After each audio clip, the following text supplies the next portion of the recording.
How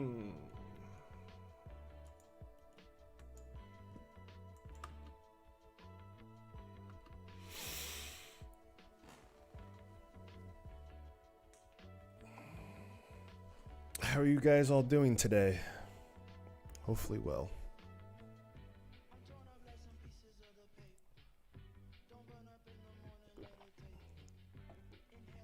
If you guys have any questions, just ask away.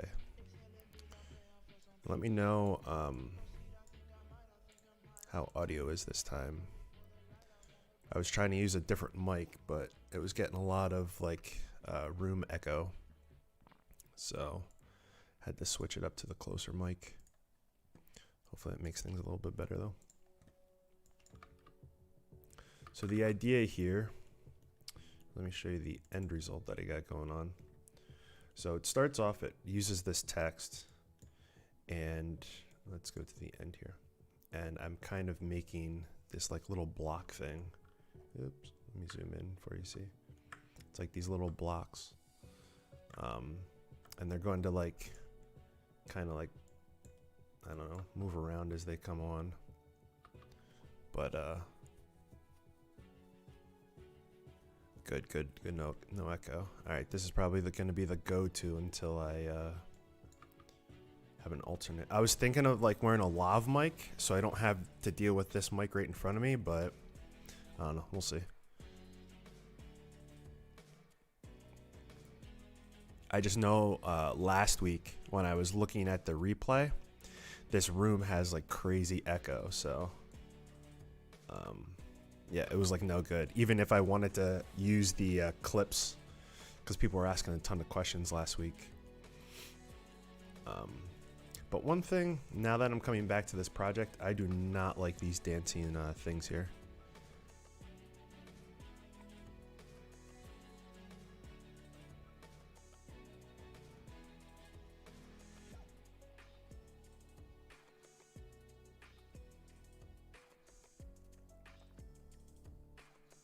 I helped launch your career? Dope. Longer form stuff. Like when they make the, I think I know what you're talking about. Like when they make like a ton of animations because they're talking about particular subjects. It's just, you know, one or two guys working on it for like a week to get that kind of stuff. Or they have like pre-made assets that they've used in other projects and they'll like recolor them or retexture them so that they look a little different.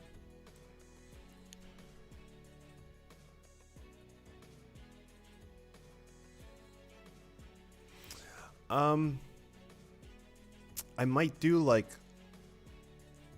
real acoustic stuff and not just like the foam like squares that you can buy and that people like put to their walls.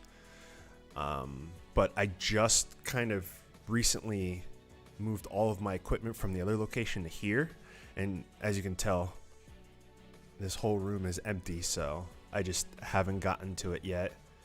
Had a lot of other things, so I haven't been able to do anything like sound wise here. I just brought like my lights in and camera and that stuff. Shortcuts for nodes? Alright, well this is the best shortcut that I can tell you. Hold down shift and hit spacebar and you get your select tool.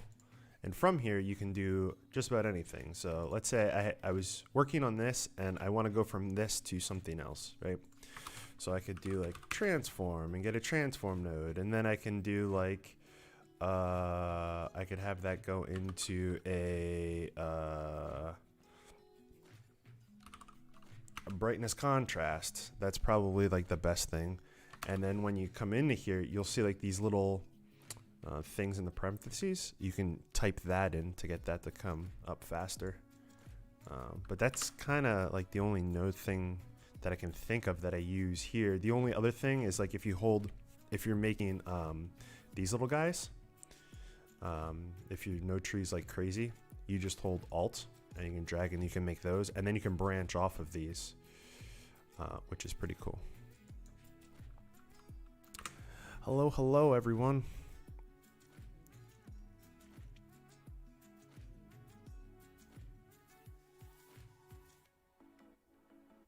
Is there a way I could template this? This project that I'm working on, I could probably make this into a template.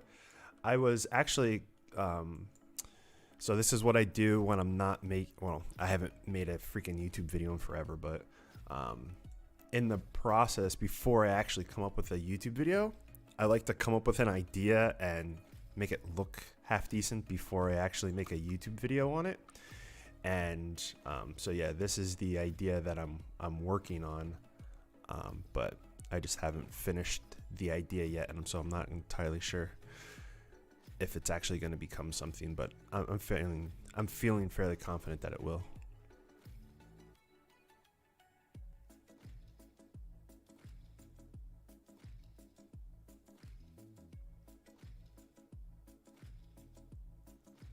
I don't know what Rosetta is. I mean, I when I think that, I think like language, or the like rosettes on like a camera. I don't know. Did I miss anyone else here?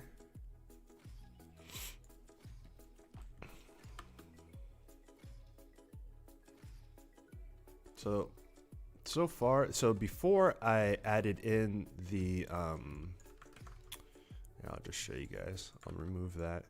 This is how it was starting to look. So it was like all these little pieces that were popping up, but then I felt like it was kind of like too chaotic. So then what my next idea was putting in a follower here, because a follower, you can do a couple different things. You can have, what a follower does is depending on your parameters here, you can set a keyframe, and for this I'm going to have each character do whatever that keyframe is, but with a delay of something. So here, just to make this easy, I'll do a delay of 1, which means 1 frame, and then I can come in and I can say the opacity, right? So I can have the opacity start at 0, and then come over 1 frame and have the opacity go to 1. And so right now this is going to be from left to right for each character. So now if you play, it goes from left to right, just 1, right? So that's a delay. But then you can do cool things, is instead of right to left, you can do like random. So this will always be random based on the amount of characters you have, which is pretty freaking cool. And then you can make them, the delay, even longer. But the weird thing that you'll end up having is like, let's say you make the delay of like 5, and then you come over to like here, and then you're like, oh, I want it to be a little longer. So you could go like bang and come to 5 seconds as well. So it's like significantly longer, but they kind of like fade in, and I wanted them to just pop up to kind of work with how I have everything else. So what I'll do is just clean on and off point. So I do 1, and then I just come in here to do subframes. So let me come back to there, and I'll just put a 1 right here. So that's a subframe. And then, oh shit, I had it the wrong way. Let's start at 0. So now they'll just randomly pop on, right? So that, with the animation that I have going so far, it should be pretty cool. But by default, let me just make 2 of these so we can keep bouncing back and forth.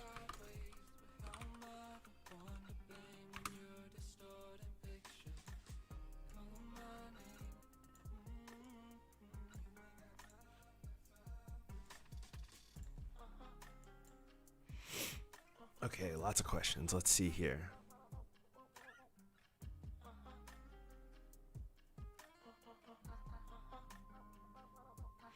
So Resolve 15, and you're having problems with blurring faces and it flickering.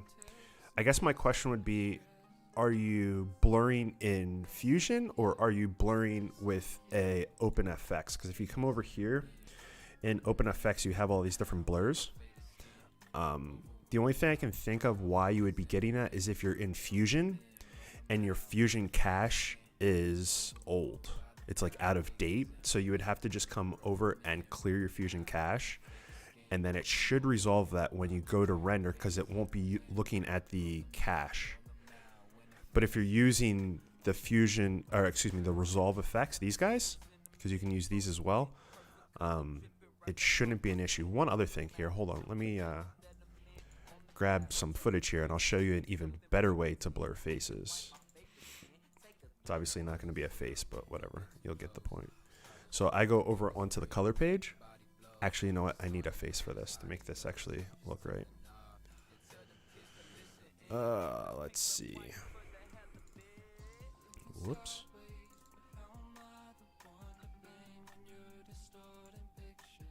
So let's say we want to blur a face, right? You probably want to track. So what I would do is just get a power window and track the power window to your subject, right? So you would track that. And then what you can do within that power window is you can come over and then you can blur the face. And that, I've never had an issue doing that, if that's the kind of blur you're looking for. But there you go. You can give that a try. All right, let's see what else we got here. I primarily use Windows 10 for my operating system. And I also use Mac for testing. I have an old Mac Pro, and I just use it for testing. And then sometimes, well, not so much anymore, but they used to have like these crazy different locations to install different like templates. So I would have to know which one, or like the locations for each operating system. But yeah, that's all I really use right now. I was playing around with Linux a little bit, but yeah, that's kind of all I've been using is Windows for the primary. If you're crashing a lot, I would think that it's probably like hardware / something's out of date. Because I know I was recently talking to someone that had a had their computer overclocked, and it was an unstable overclock, so that made their computer crash a lot. But if you have a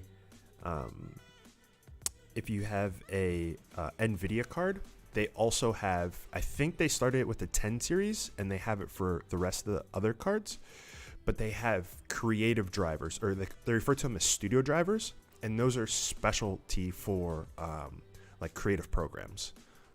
I've seen that helps with crashing with a lot of stuff in Fusion, so I always recommend people doing that as well.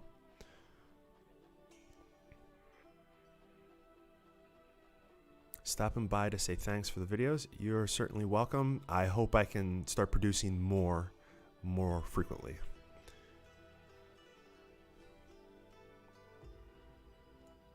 Integrated graphics. All right, yeah. So you're kind of working with limited resources at that. So I would probably like limit yourself, not so much doing like Fusion stuff. Probably just keep it on the edit page and maybe color page. Because having integrated graphics can be a bit rough, but there should be stable.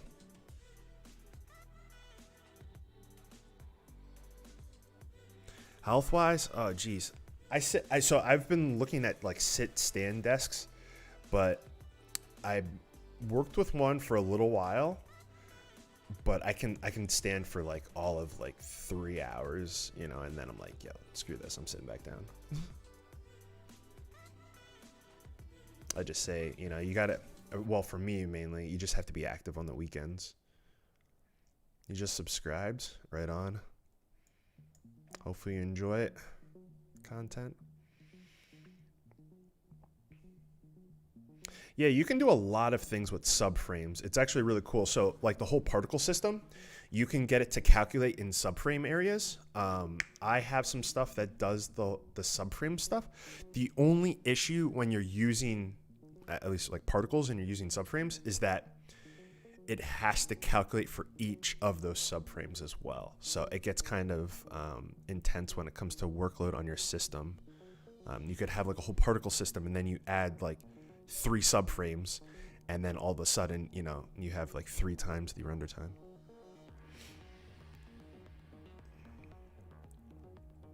You like the force transitions? Right on. I hope you take advantage of the motion blur on the force transitions. I see a lot of people using the force transitions, but they don't turn on the motion blur. For a while, when I first launched that pack, I had motion blur on by default, but some people's systems couldn't even drop them onto the timeline because they didn't have the resources. Because right when you drop something on the timeline, which I really don't like about DaVinci, is it starts calculating right out of the gate with everything. And for some systems, it's a little too much at the beginning. So I had to turn that off by default. But a lot of people don't know that you can turn that on and get like 10 times better results.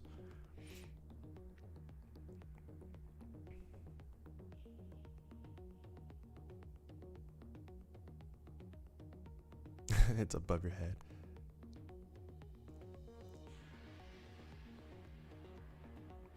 So you're just doing this blur in the color page and it's flickering? I'm not entirely sure what else like I would recommend doing. There are some like weird things that you can I mean, here would be my big question. When you when you're working here, I would also come over and turn on you could do smart cache, because once you start to add that kind of stuff on, smart cache will work. And if you play the whole clip through and it's not blinking here, then you can come over to the deliver page, and on the deliver page in advanced settings, you can come down and you can say use render cache images. So when it did all the processing in while you were on the color page, it'll just use those files. But that's the only thing I can think of. I'm not entirely sure what else it could be unless the video clip itself flickers, but yeah, I'm not entirely sure. All right, let's see, where the heck am I? Let's come back over to my project.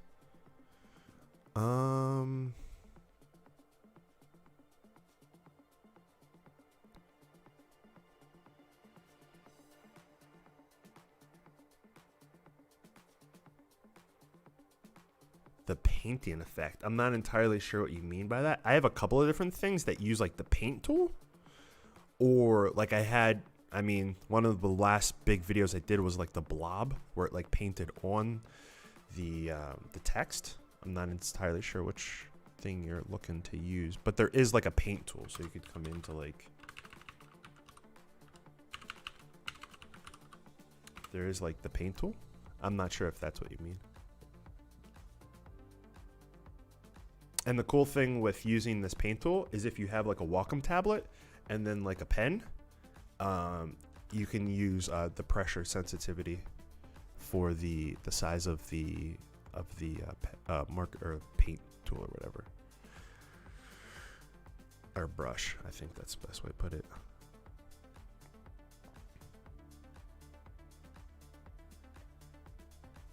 Yeah. So wait. Is there something? I don't think that there's anything in the Ash pack that is specific to Resolve 16. I don't think that there was anything on there. I think it's just normal tools that even 15 had. The only thing I can think of is the way that they're brought in could be a little bit different. I would just submit an email, and I'll be able to help you out with that a little closer, and not in this context.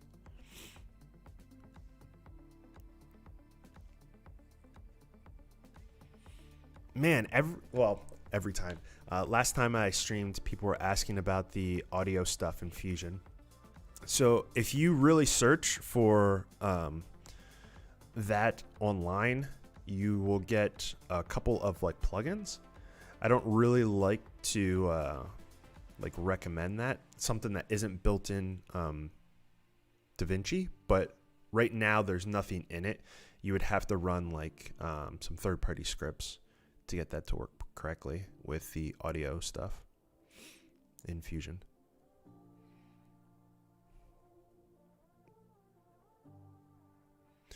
Well, that's cool. I mean, so the guy was asking about, or he says he's switching over from Final Cut over into Resolve. I know a lot of people that do that jump. They like the cut page. I don't use the cut page at all because I come from Adobe way back, and I like the edit page a bit better. But I know that a lot of the things on the cut page are very similar to Final Cut. But it's cool that my content's helping you out.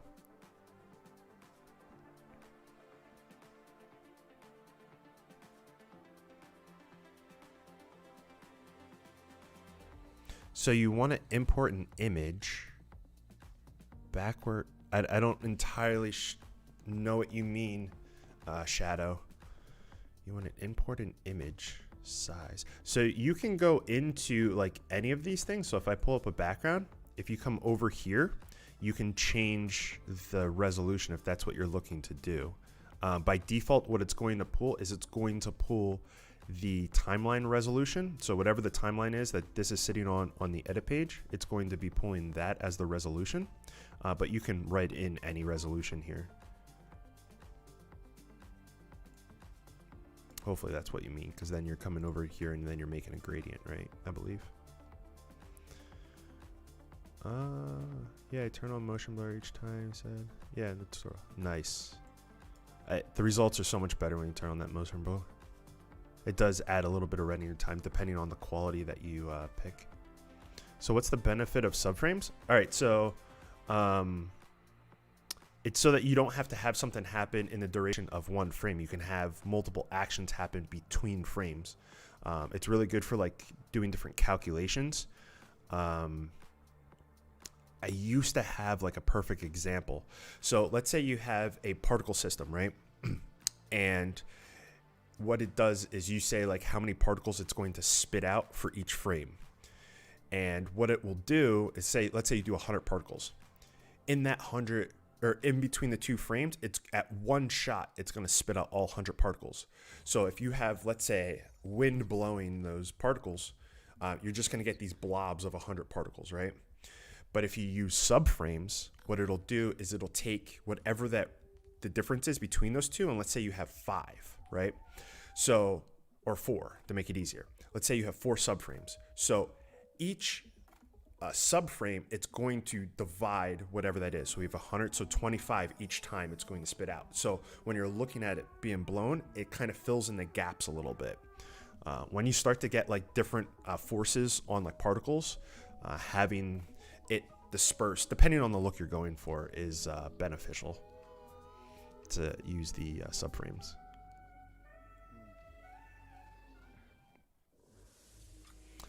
You're very welcome.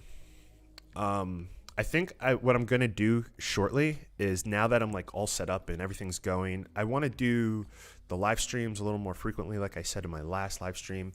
But I think here shortly, I'm just going to do one of those videos where I'm like, okay, give me some ideas. You know, where do I want to go in the future? Do we want to make really complex motion graphics, or do we just want to do like light, like lower third sort of thing, color? I want to see what the community is currently looking for, since it's always changing, and people that watch me and don't watch me, and having been gone for so long, I can only imagine how many people are actually watching nowadays. So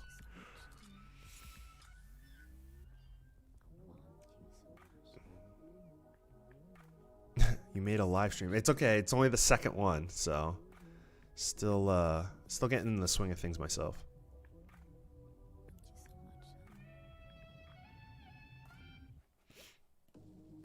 All right. So we got to figure out what to do here. So because I got these going right now, but maybe I should just shift them. I think I'm going to shift them. So we'll just grab all of these, come into my spline. We can close this for now, open that up. Bring this over, bring this up, and we are just going to do selected. And what in the world did I start this with? Okay, so they all start over there and then work their way over. Okay, so maybe have it come over a little sooner. Grab all these and bring them over. All right. Oh yeah, I was showing you guys the difference. I was like, why is there a dissolve here? So, 2 differences between these two. One doesn't even have any text in it. What the heck? Wait, they both have text. Why can't I see this one? My opacity at 0? Hello?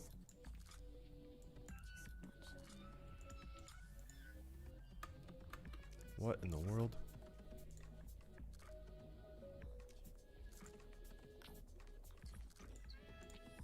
I don't know what I did. All right, let's see here. What else we got?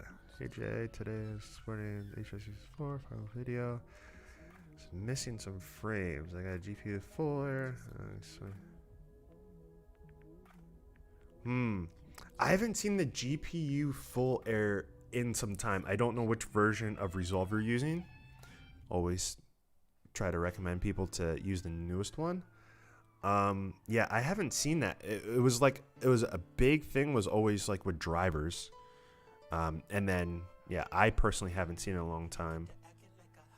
I'm not entirely sure. I mean, you could build a crazy fusion project that would use up all your... I don't, I'm kind of drawing a blank there. I'm sorry.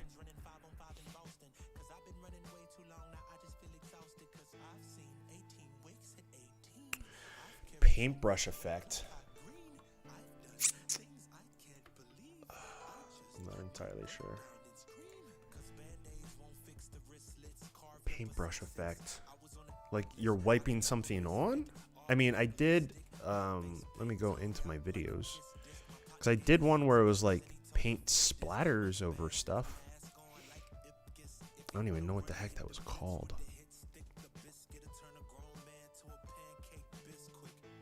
What in the world are we listening to, too? Huh. Alright, next song.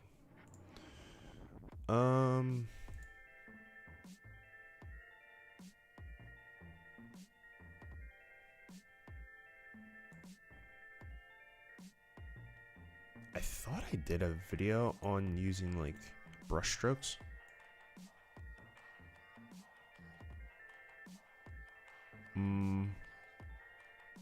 I'm not entirely sure where it is. I'm sorry.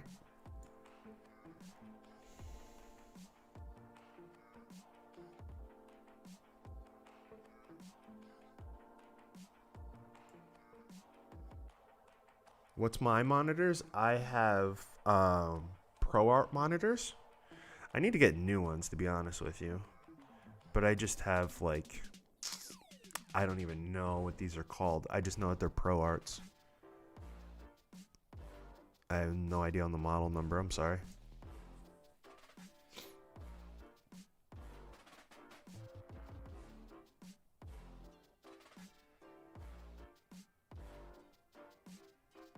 Any idea how to get a gradient over an image? Are you like trying to like... I have no idea. Are you trying to like color the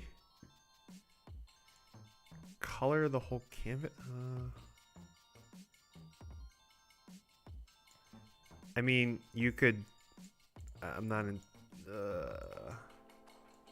I gotta get better with answering these questions. Are you like looking to, like, let's say in here we would make a gradient, right? But then you could like set that on something like that? I don't know. I'm sorry. You would just use the one for the gradient and then just put it onto something else. And then you could, like, if you really wanted to, let's actually make this a different color. And then come in here and make these two different colors. If you wanted to, you could come into here, and how a merge works is all the controls here are all about how the foreground image that's coming in, how it's going to be added to the background image. So you could come into here and you could do like screen, because then you're like adding the stuff. I don't know. I would say give that a try if I'm even remotely following there.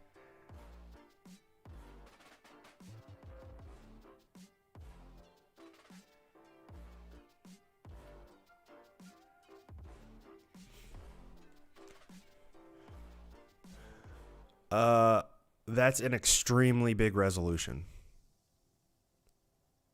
64,000 1080. I think anyone's computer's gonna lag on that.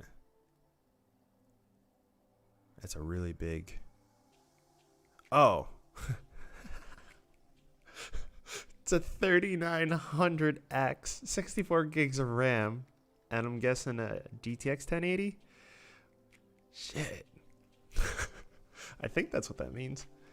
A big thing is going to just be understanding how the RAM cache, and you can also, if you come into here, I don't know, hoping that you know, like you can turn up the amount of cache you allow Fusion to use here.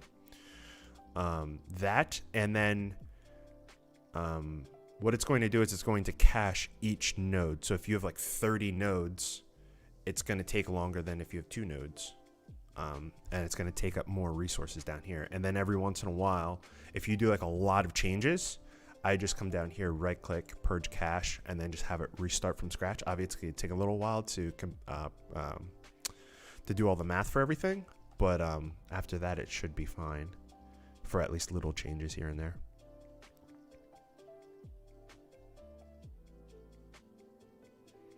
So I have an image 1000 by 1000 and a canvas 1500 2000, and let's say the gradient starts at W. On the canvas. So if it's like what you're saying, so let's say we just got rid of this, and then I'll just use this. Let's say, okay, how am I going to do this so that this makes sense? All right. So here's my background, here's my image. My image will be 700, right? So if I put this on top of here, and we get different colors. So that's my image and that's my canvas, right? All you would do is in your canvas, you could just copy your, whatever your, well, you're not going to copy it, but you just use the same resolution, right? And then you just come in and you make your gradient colors, right? Hopefully I'm following, because I'm like I'm really trying to help you out here. And then that would go right over it, if that's what you mean. You would just match it. Or if you didn't want to do that, actually no, that's probably the best way to say it. I'm just gonna leave it at that. Yeah, that's probably the best way to do that.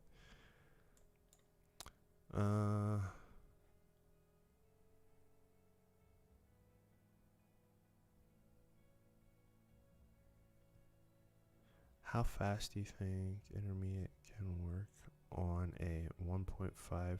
I don't know what MNS is. I'm sorry.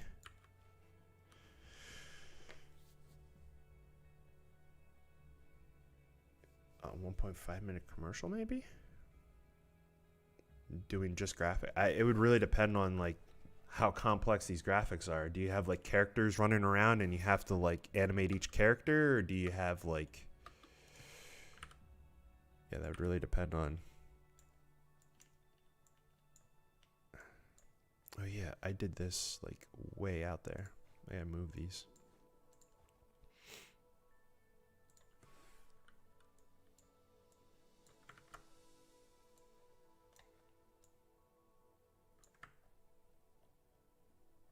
Hello? Screw it. We're just gonna redo it.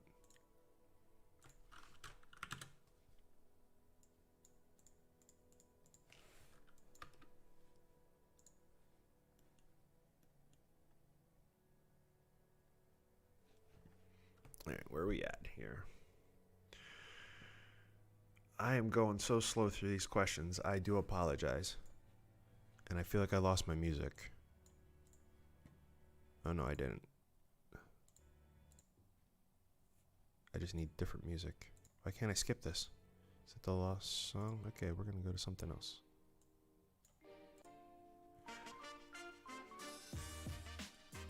Okay. What is this Fusion project? So right now it looks like total garbage, but the idea is I'm taking just, it's powered by some text.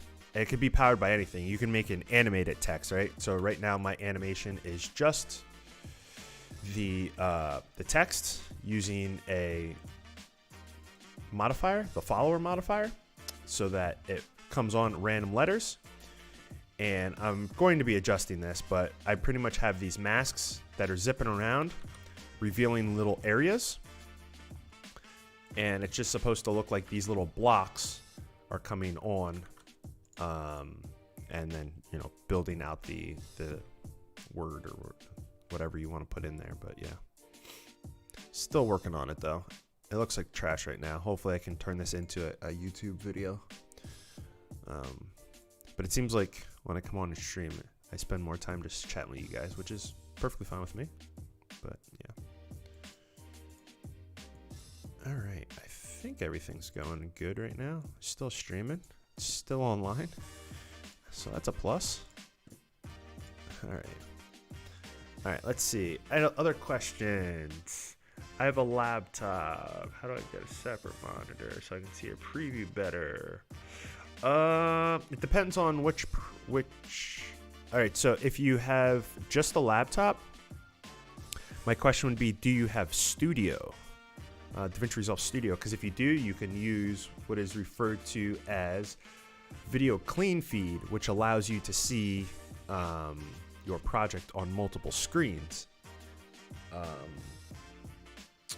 Yeah, and that works on like the color page, or you have to use a couple of pieces of dedicated hardware if you just want to go out. Like, I don't know if your laptop has a way to get another monitor. If it does, then you could do the Studio version if you don't have it, or there is the Ultra Studio stuff. So that allows you to take whatever's in the screen, and that's mainly for like color gear, because it's like a clean, full signal of whatever your project is, sending it to whatever hardware. So that's when when you're trying to get like a legit thing instead of like a graphics card that might drop it down to 422 or put some type of like 8-bit compression on it. That'll take the clean feed from DaVinci Resolve straight to like a high-end calibrated monitor, or you could get the little one and have it go to like another monitor. But you could look into that too. If you go into Blackmagic's website and go under playback options, you should see they have a whole range of different pieces of hardware for that. But the easiest way is just to get Studio. If you don't need to do like super critical like color work, even though that this could pass for 99% of stuff online. All right, where was that question? Because I just started talking and looking down. I am sorry if I miss your questions. You just have to ask them again.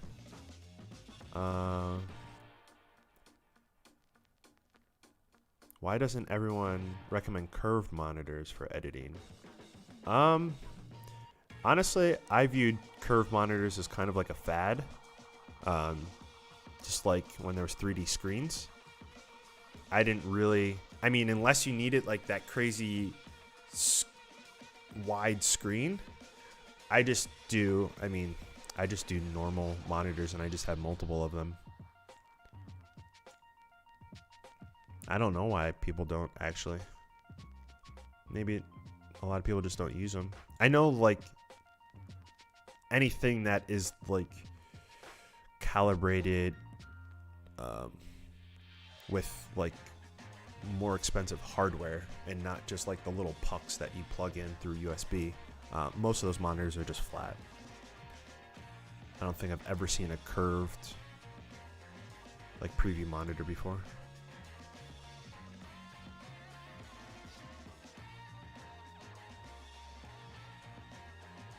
When you zoom, the playhead is jumping?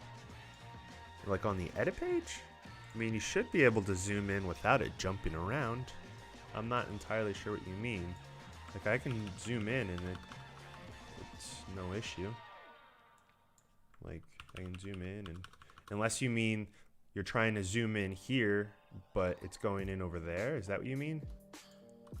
I'm not entirely sure what you mean by that. You can play around with these.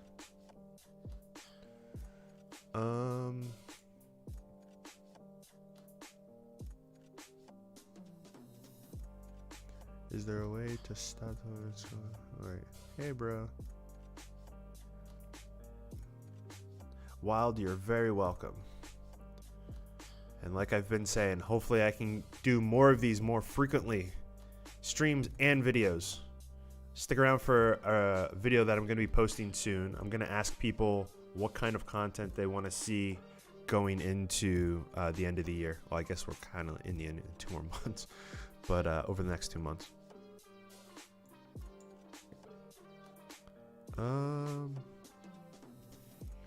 Maybe 3D custom particles. That could be interesting. Like snowflakes, since winter's coming around for anyone that's in the north. I could show people how to do like different snowflakes and get them to fall in different areas based on a bunch of different parameters actually. A mix of complex and simple stuff. See, my biggest issue is I never know what people will actually like. So I could make something super complex and they'll be like, that's kind of cool. Or some people, I remember I made this one that was talking about expressions and how you can use like a custom tool, it's called. Jeez. You could use this custom tool and you can make your own tools. And I was going into explaining this and people just got lost. I could tell by the comments. But yeah, I think I should do a nice mixture of both. And I think I actually want to go back to the basics on some stuff too. Like just how to edit. Because I feel like some people don't even know how to do that. And that might be good to do like a refresher video on that. We'll see.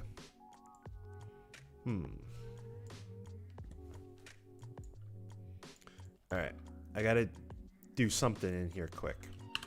But what am I doing? I don't know.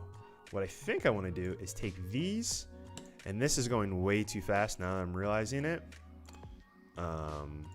It just looks horrible. Like the idea, it looks horrible. Maybe take out 2 of them or something. Yeah, I need like more going on. Not entirely sure.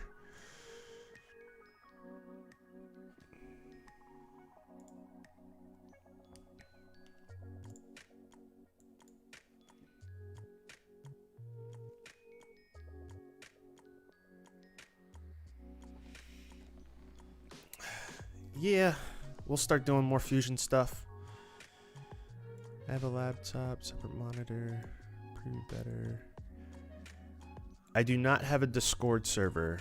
The only thing that I have that's like a community thing is I have a private Facebook group. It's the only real thing I have. If you go to my website, it's at the top. There's a link to it. Outside of that, it's been kind of difficult to keep up with a community, and I don't really use Discord much, so thanks for changing the song. Oh my gosh, how far back am I? Jeez.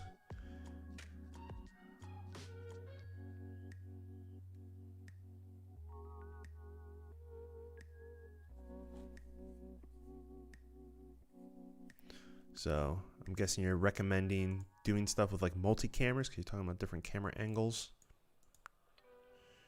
I might be able to get unused footage from the TV show because I think I still have some, and maybe I can show you like multiple angles while cameras are moving and stuff and how to cut. I'll have to look into that because I'm not entirely sure if I can do that.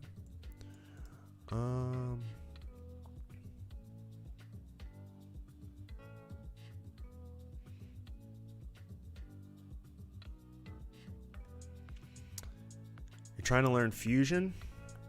You just got to get in there and start playing with the different tools. There's so many tools. And I think one of the big things that they did that made things easy is when you click on these, how they change all these icons and they've made them look more like the like what they do. Because before they were just all like these little guys, like the Fusion logo. I think that helps a lot. Yeah.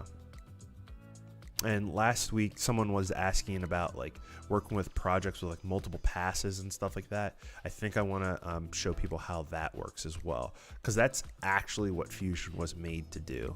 Actually, like compositing, and not so much the stuff that I teach on my channel.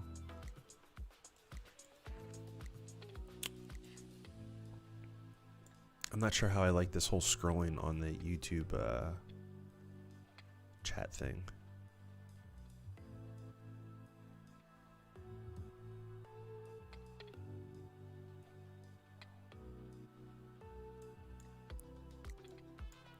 Yeah, the custom tool is freaking awesome. If you know a little bit of Lua too, you can make it even better.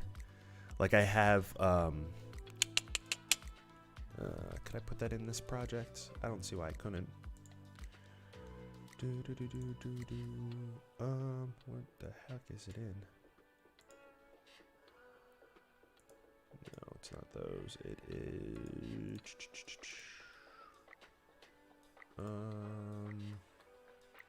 Geez, what the heck is it? No. Do I not have it installed?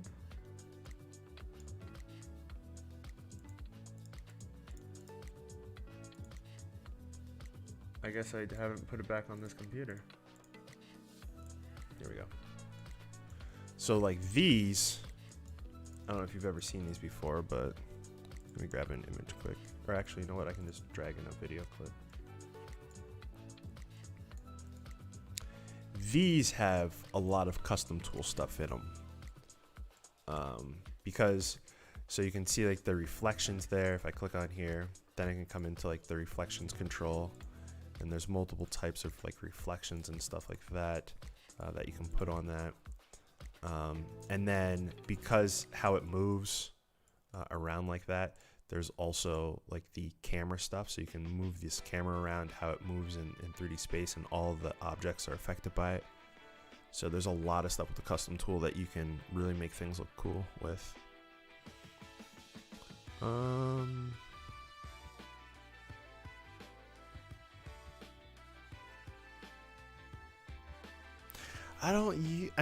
I used, oh geez, I don't even remember what it's called because I haven't had it installed on my computer, but it starts with an S.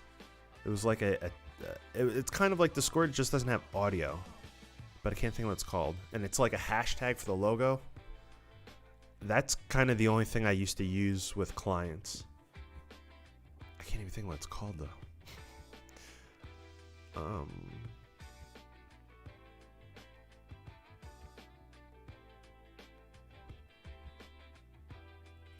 What should you look out for switching from Final Cut to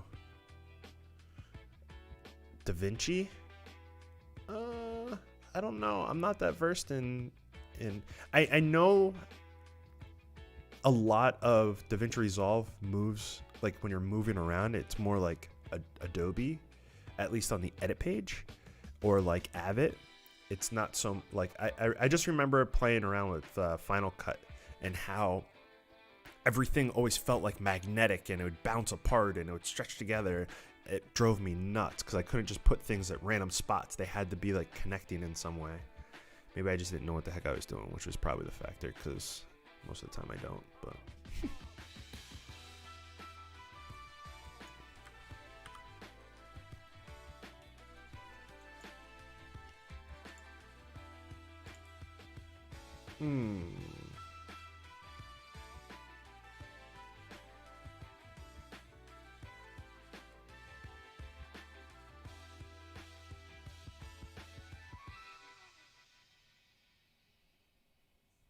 So you're talking about the delay. I actually have the stream latency on normal. There's these two other things. It's called low latency and ultra low latency. But from my reading, it's maybe I should. I got to see what the actual delay is here.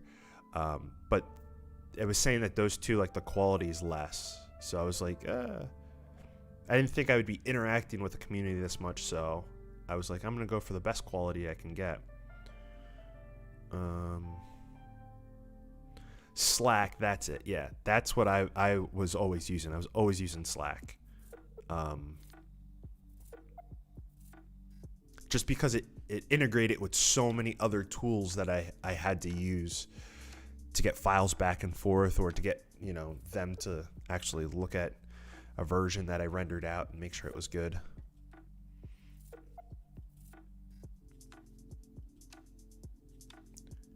Probably want to try live chat. Okay, I'll switch this up to show messages. May not be. Okay, I'll switch it to live chat after I get through this little thing here. Okay, now I switched it over to live chat. All right, I got to the bottom of that. All right, so this, let's watch it again. It's okay. I think these are moving around too quick though. So maybe make them.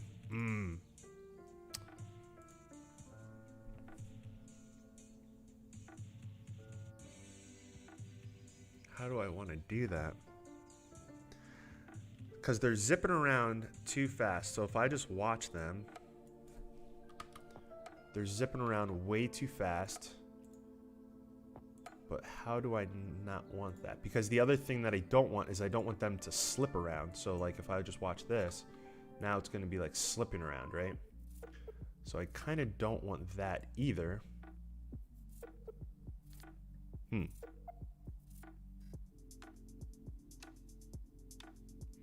Let me just take out these. And then I'll put this back down to 2. Alright, let me see what this looks like now.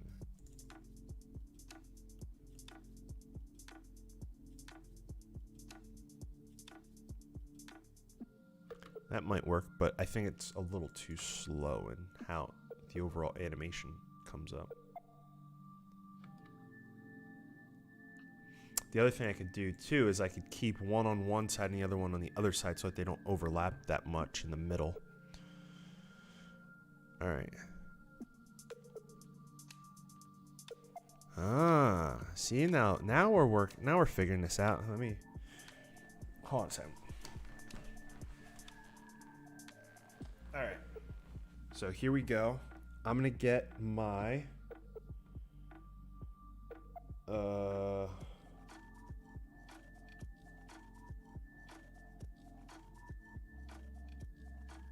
all right, I'm gonna get my stopwatch, right? And then I'm going to say, type in the chat the number, all right? So type 2, go. All right, let's see what other questions you guys have.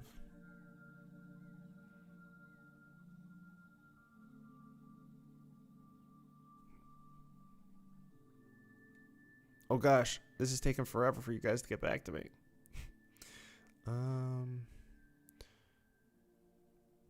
Okay, so the delay is 22 seconds, or 20 seconds probably, because I probably hit it too early. Damn. All right, so a 20-second delay. Maybe I'll have to try the other ones and see what the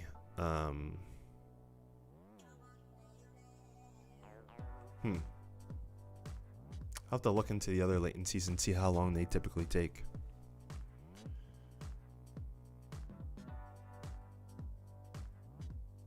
So yeah, there is a plugin that you can use to get into to get audio into Fusion, sort of. It doesn't actually get real audio, so it's not like audio you're listening to.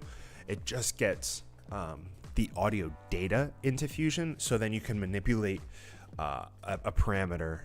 From what I understand, at least, you can manipulate some type of parameter that you tie to it. But I believe it only brings data in. I don't think there's any way currently that you can have audio in Fusion within DaVinci Resolve. The standalone Fusion has audio in it, but not the DaVinci Resolve version. Well, we'll see. This still needs a little bit of work. It still needs a little bit of work. I can run through it quick, like how I've done so far, but like I said, I'm probably going to turn this into a YouTube video once I figure out the way I think looks best.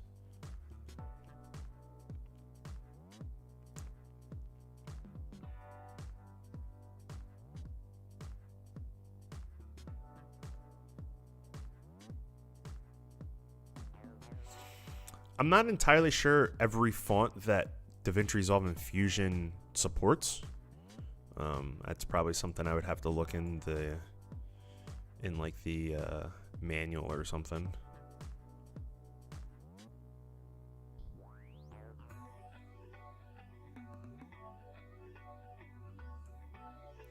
Okay.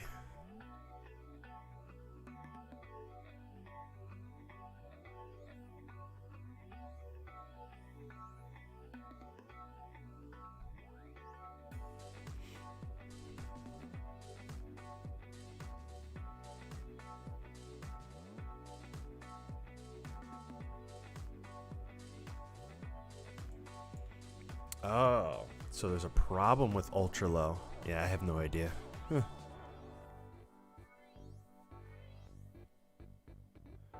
Well, I mean, I still get your comments up, and I answer them as best I can. But all right, so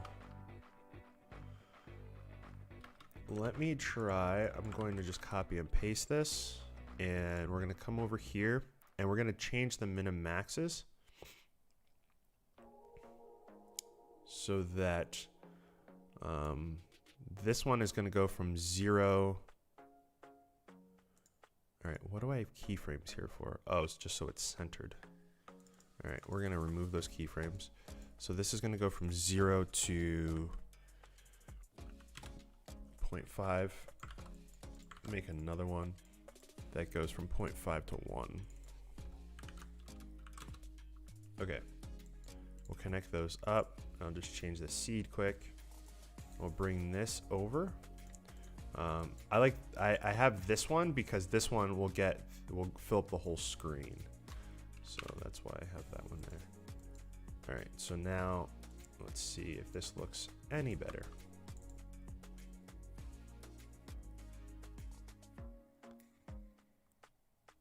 They don't overlap, so that's kind of good. Other thing that I think I can do is come into the actual tool and maybe make this like 0.3. Make this 0.3. Give me 1 second here.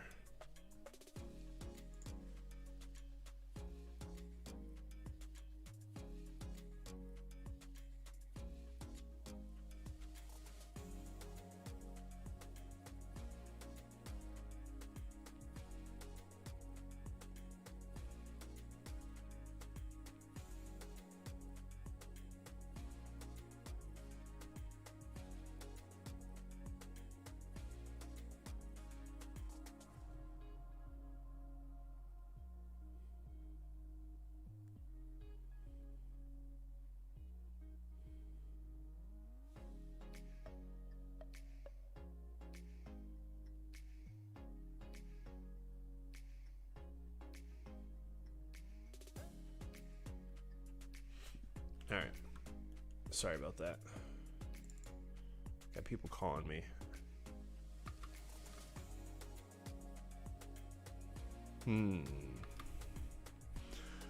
All right.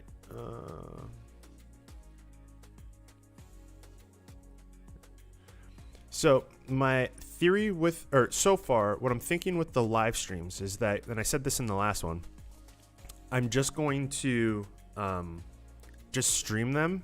I don't feel comfortable yet leaving them live, because like the last one there was like a crazy echo, but my idea was just to pull out different highlights, like people asking me questions and stuff like that, and if it's a question that I deem is like a lot of other people would be interested in, then I'd leave it up, like just that question or that highlight. But still trying to figure this out. Nothing's set in stone yet.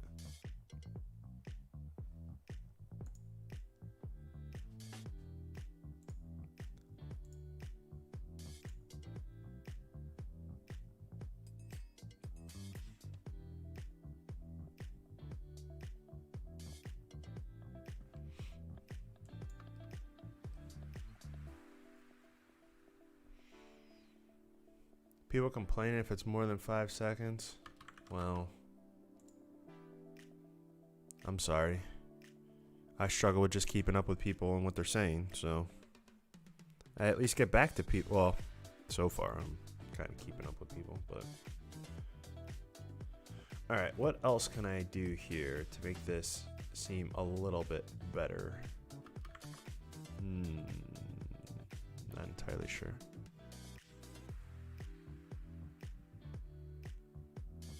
Maybe I could just, these blocks, I don't know.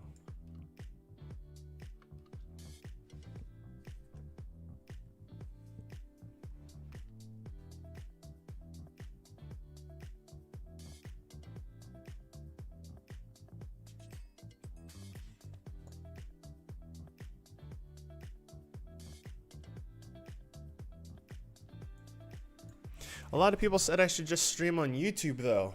Now everyone's saying I should stream on Twitch. I feel like it's gonna just be non-stop. Stream on this platform, stream on that platform. There was a couple of people that made a really good point that here I already have some community. Over there I'd be kind of having to get people to move over to a different community. And here I get people that actually get alerts for my stuff. Over there, no one would.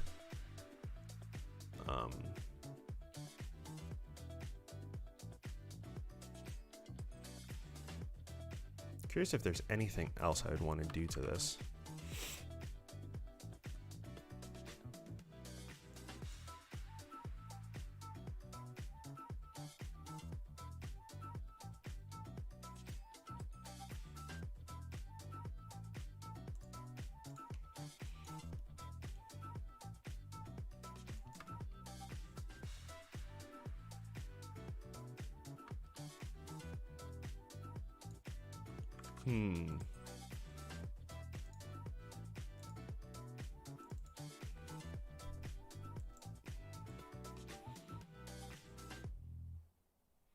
I feel like next I would just have to put add some type of texture to the background and around it, or it could add some type of blurring or something of that nature.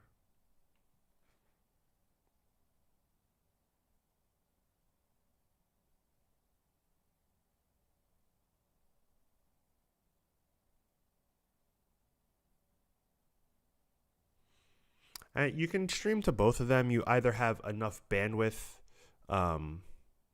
with your internet to stream directly to both of them, or there's a bunch of services, or I could spin up a virtual machine somewhere and set a server that takes in a video stream and then streams to both platforms. There's systems like that you can set up too.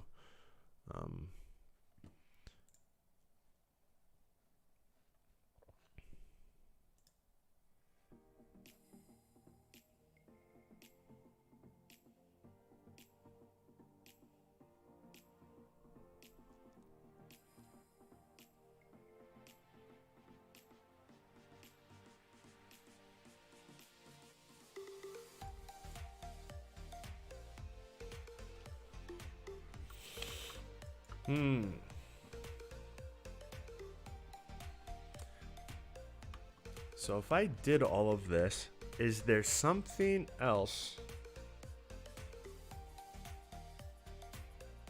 I know what else I could do. After this, we'll do a transform.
I believe the whole monetization on Twitch not being allowed, I think you have to be a partner at that point. And I believe that they, within their partner program or some, I don't really, I just vaguely reading that the content that's created there is exclusive there for 24 hours. So you couldn't have it on another platform for a 24-hour duration. At least the thing I was reading, that's what that was saying.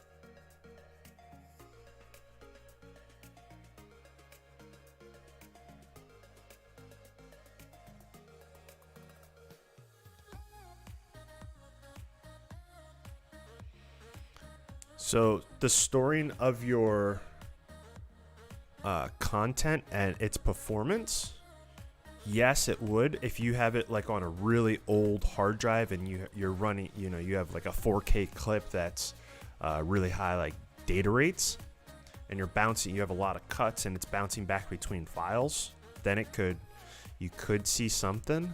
But if you're just working with like one or two files and they're off of like a normal camera that isn't really high bit rate, it shouldn't be that big of an issue.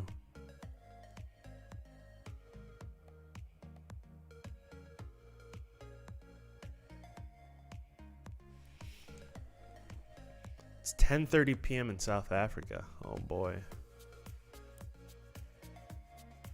It is 4:30 here in the afternoon.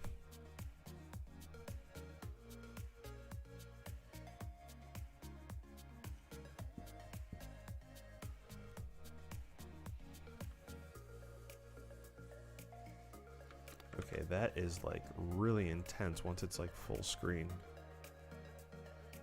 So like right in here. What we'll do is we'll take these, bring them back, maybe even a little before.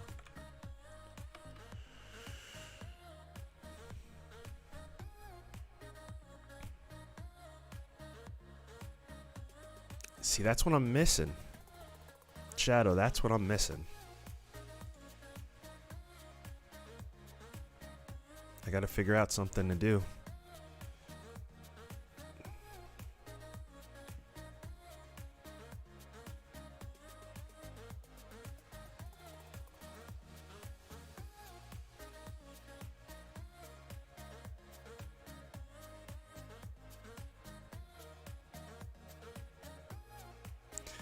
So why does DaVinci Resolve take long to load a project? So that could be a number of things depending on what's in the project.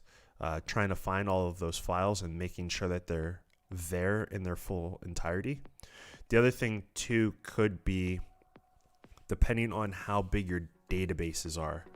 So if you have a database on your system, like a hard drive database they're called, some of my hard drive databases probably have close to like 500 projects. It goes through the whole freaking thing and it looks at every freaking like the database file is really big.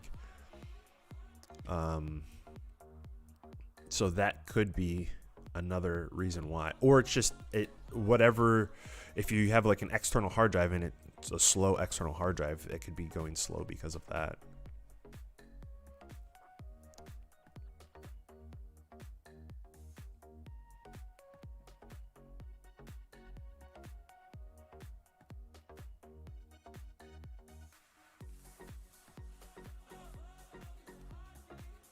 Man, it seems like we got people from all over. It's pretty cool. All right, so what is my next move here?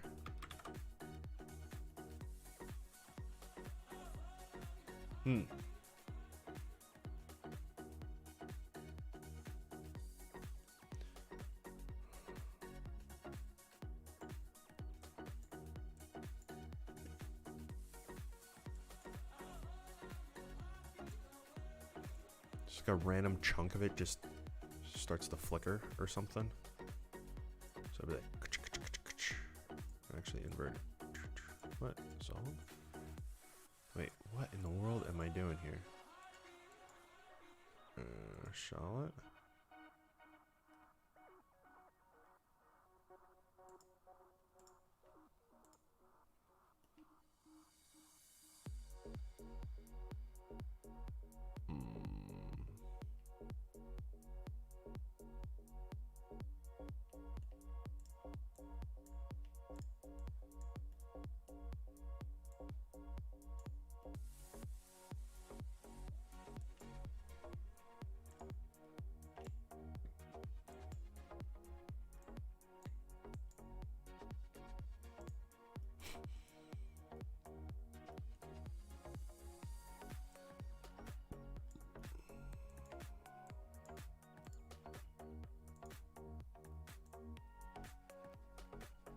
Something like that.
You're leaving?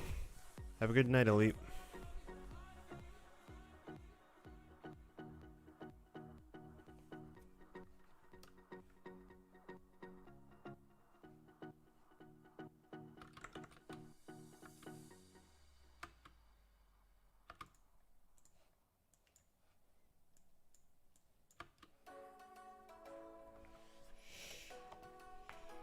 Yeah, if you do a lot of projects, and you're having like, because I just see a ton of stuff here about databases. If you use a Postgres database, things will be so much faster. It almost doesn't matter how big your database is. Once you move over to a Postgres database, it goes so much faster. Especially if you're making projects every single day and you're working consistently, yeah, it'll look so much better. No, I'm just working on kind of just content, coming up with ideas for content. So I'll probably turn this into like a YouTube video on how to just kind of take a text tool and get it to look like this.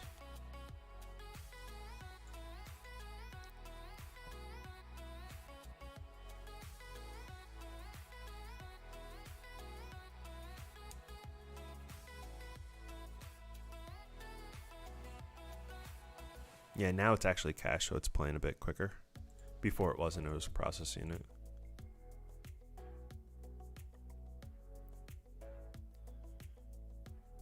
So. I mean, I could even do like a little weird thing, like in the middle here, just for something to make it look kind of cool. Where by the time it gets out here, they like get real off,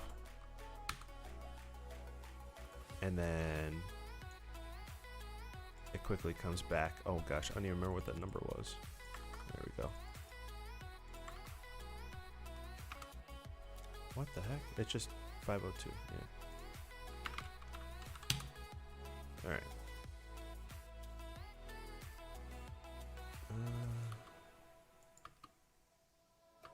Okay, it looks like shit.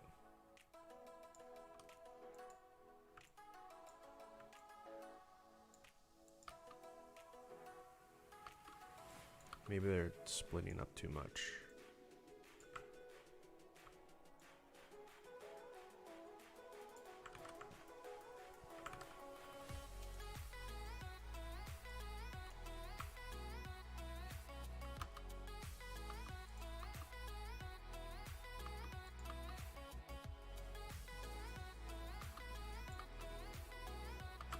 Okay, so did that little bit. See, this is where stuff ends up getting a little too complicated for I'm good.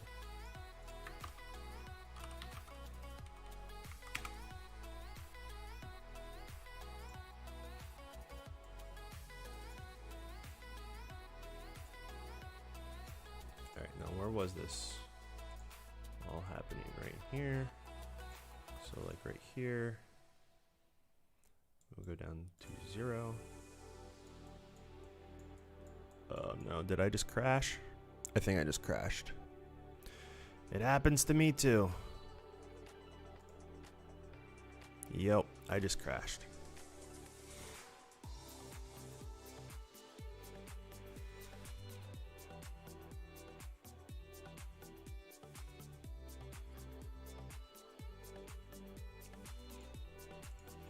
That sucks.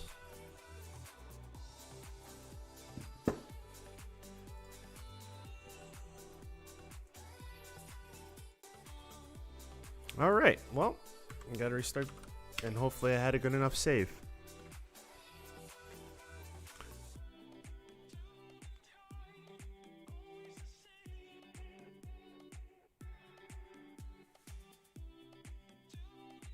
Yeah, once I restart, I'll go through everything that I built so far, if it's all still there. I've been running into problems with my rendered clips flickering, but has to play fine. So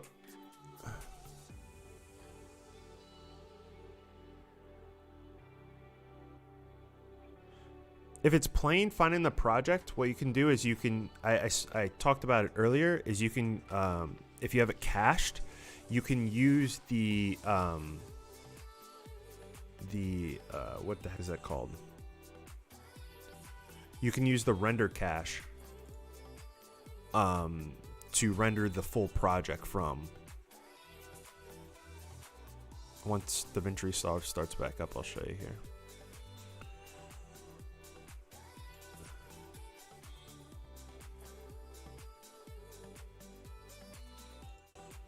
Okay.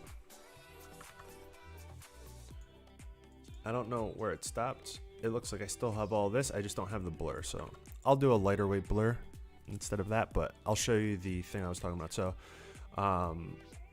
when you, if everything's working, you can come in here and you can turn on caching, right? And then you'll get the blue bar across the top for whichever clip that you're having the issue with. Or you could do user cache, and then you can tell it to cache that clip, right? And then once that's cached, you can come into here and use rendered cached images. So it'll render that out based on whatever you have. Where the heck is it? Here.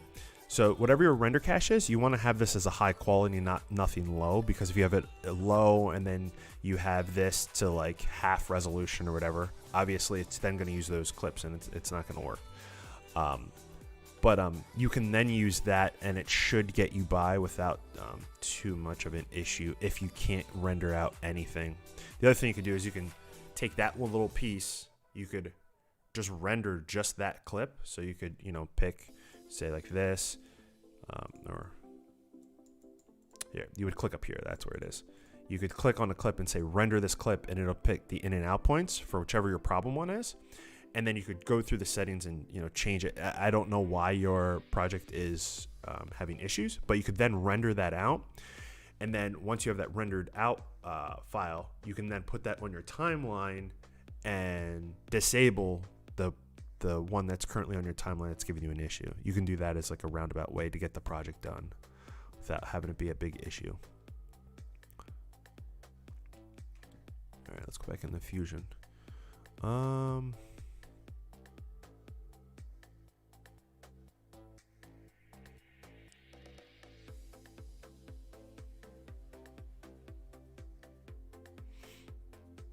Oh man, with the delay, it's like difficult to say goodbye to people because I don't even see it for like crazy long.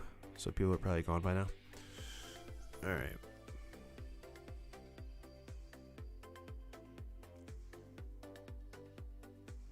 Have a good one.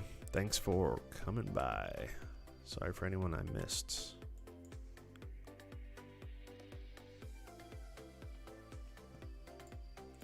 See, tutorial with saving. I have autosave turned on, so 9 times out of 10 I'm pretty good with that. The only thing that didn't that was a part of the autosave was the motion blur, and I constantly like hit control S all the time, so I'm always saving. Blur. Okay, let's try this again. Jeez. Alright, so what I want to do is like right here, obviously not that crazy of a blur, but come back one, go boom. Oh my gosh, it did it again.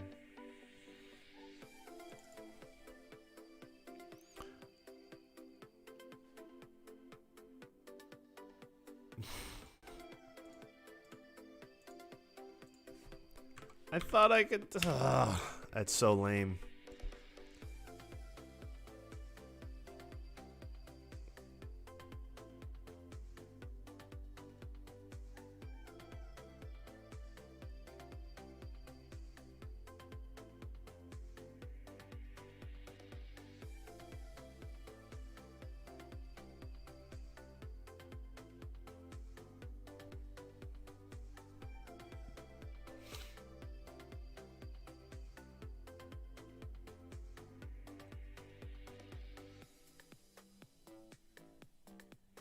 Thought I was using After Effects. No, why would I do that?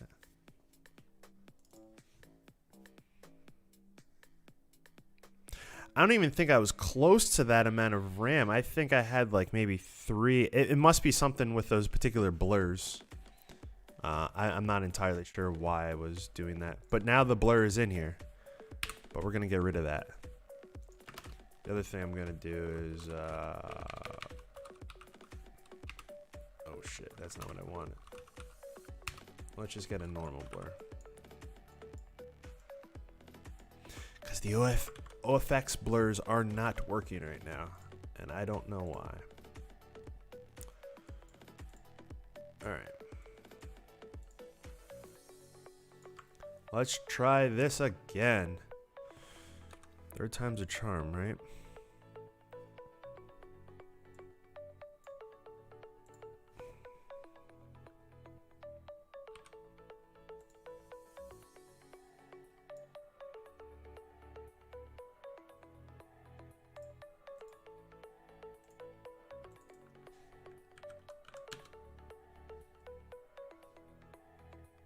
Actually, you know what? I'm not even gonna mess with that blur.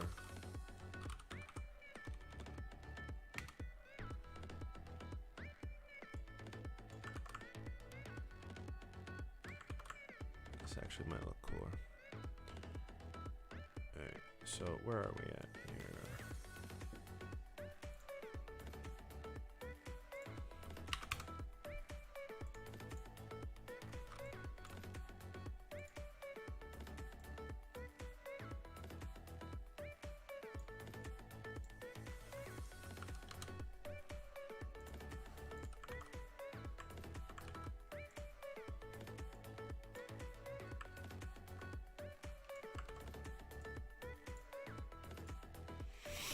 All right.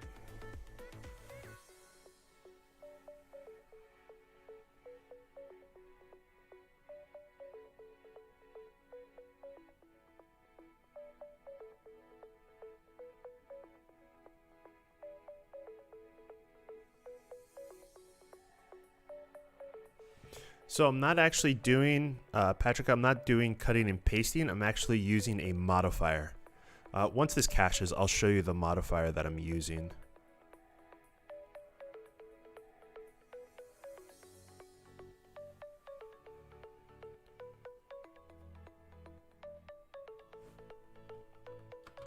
Alright, so the modifier that I'm using, it's called the follower. So I'll come into my text. So this is my text. And it just comes on in different pieces. So you right click here, you come into modifiers, you go to follower. It brings up a modifier up here.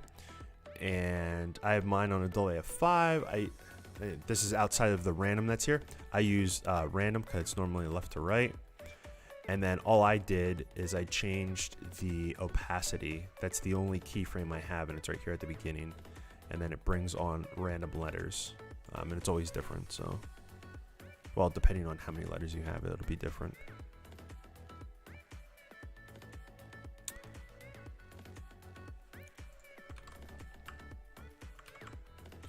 Well, I mean, directional blur might be a little heavier, but it didn't crash.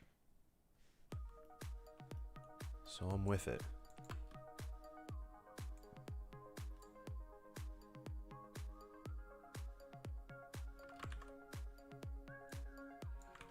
It just gives like a little bit. You can see it just a little bit that there's an issue.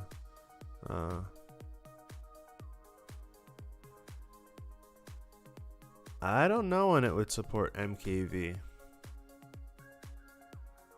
Isn't MKV just a container?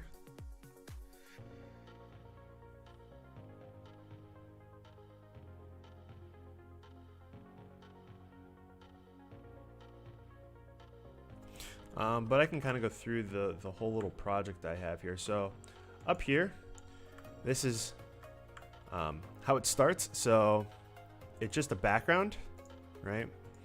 And it's just 50 megapixels, 50 pixels by 10 pixels. And then I just have a rectangle here. So it's just a background with a rectangle making a square, right? And then coming down, I don't even use this the same way anymore because this has gone through like a bunch of iterations. And now this is the same thing, just a different color square. And this is the same thing, just a different color square.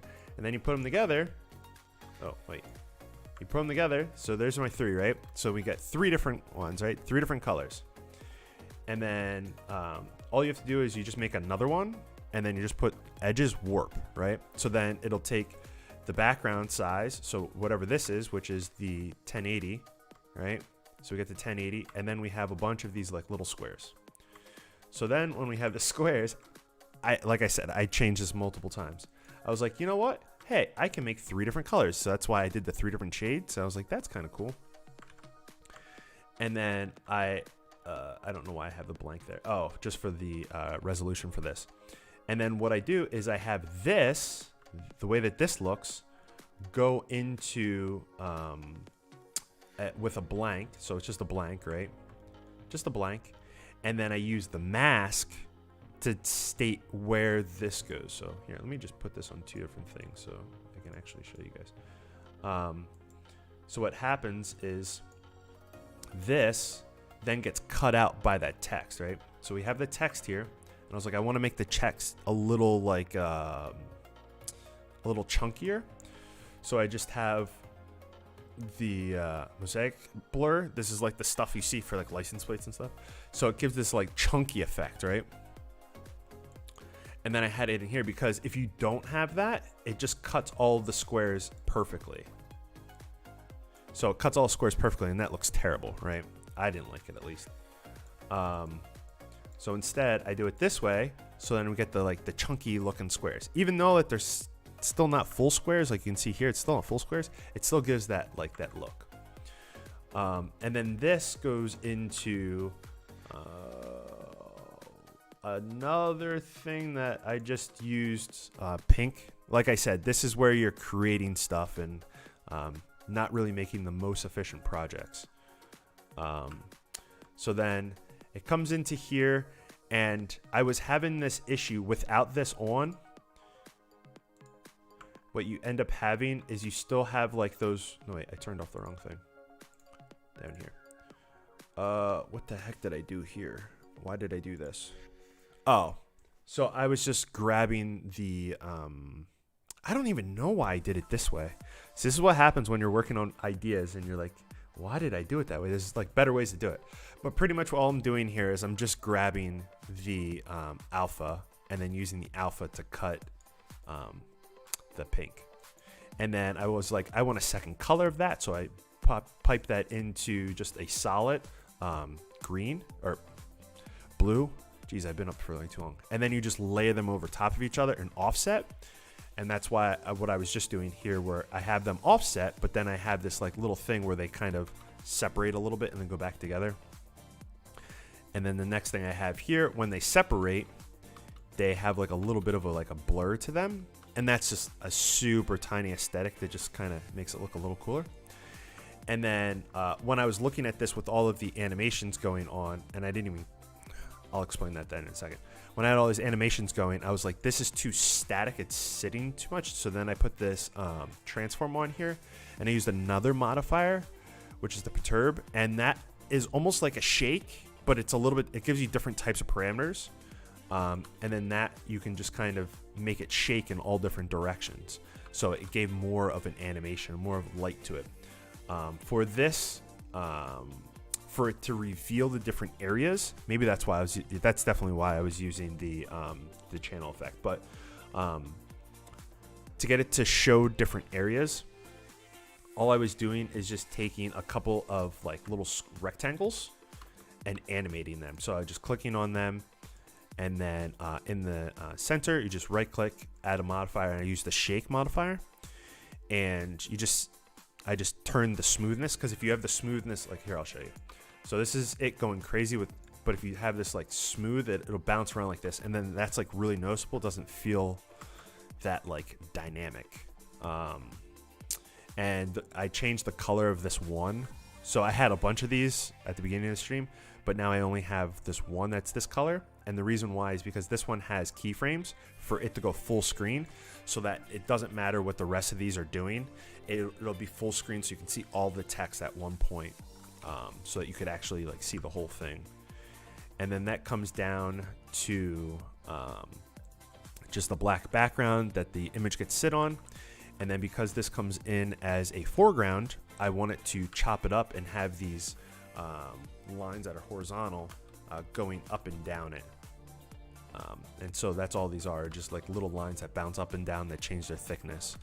And then towards the end here, it was looking kind of stale. So I just hand animated this one so that it turns off that little bit on the outside there, or on the end. That's kind of the project that I have going so far. So yeah.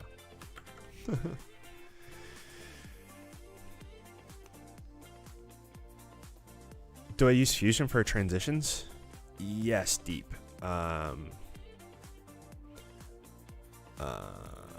Yeah, I use, I don't know if you've ever seen my like transition packs. Don't really want to make this like a salesy thing, but if you just take these two together, and then you can come into like the video, and then you scroll down, and there's these Fusion transitions, and obviously these all have like my name on them. But yeah, you just kind of drop it in between the two clips there. If I could drop it in between the two clips. And then you see it like right there. And then that has the stuff. And this effect is actually powered by Fusion, if that's what you mean. And I ran out of music. Hold on a second. Do-do-do.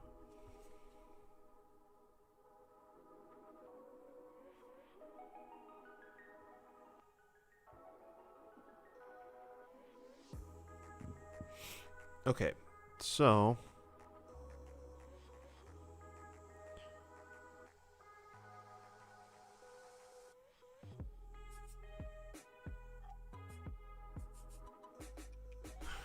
reminds you of acid.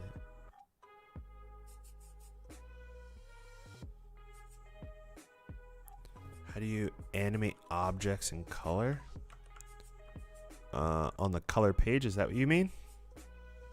I don't think I would animate objects. The only thing I animate on the color page are the different power windows to mask out different things.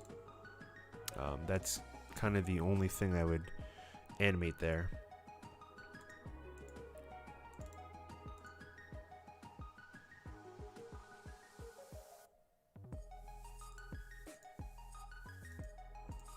How do I pack it into effect? Well, I would be sitting here for the next 3 hours explaining that, but pretty much you take a Fusion comp that you make and you turn it into a Fusion macro, and then from a Fusion macro you can then turn them into like the different effects in the effect on the effect panel on the edit page.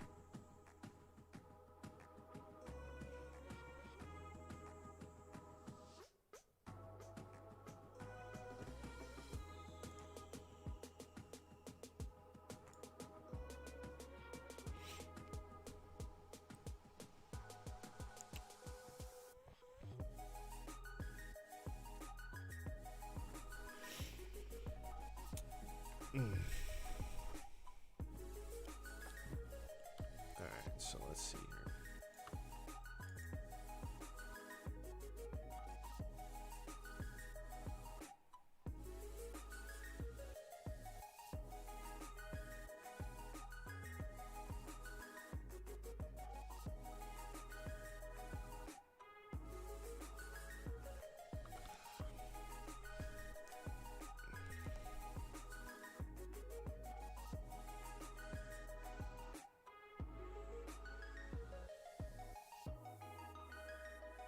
Thanks for your 2 cents. I mean, it's a DaVinci stream. What?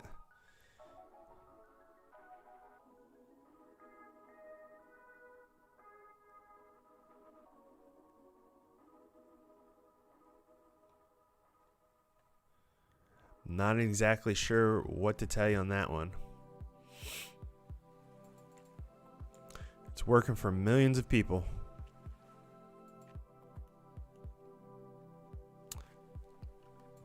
Works perfectly fine for me. So if anyone has any questions about DaVinci Resolve, ask away. Alrighty then.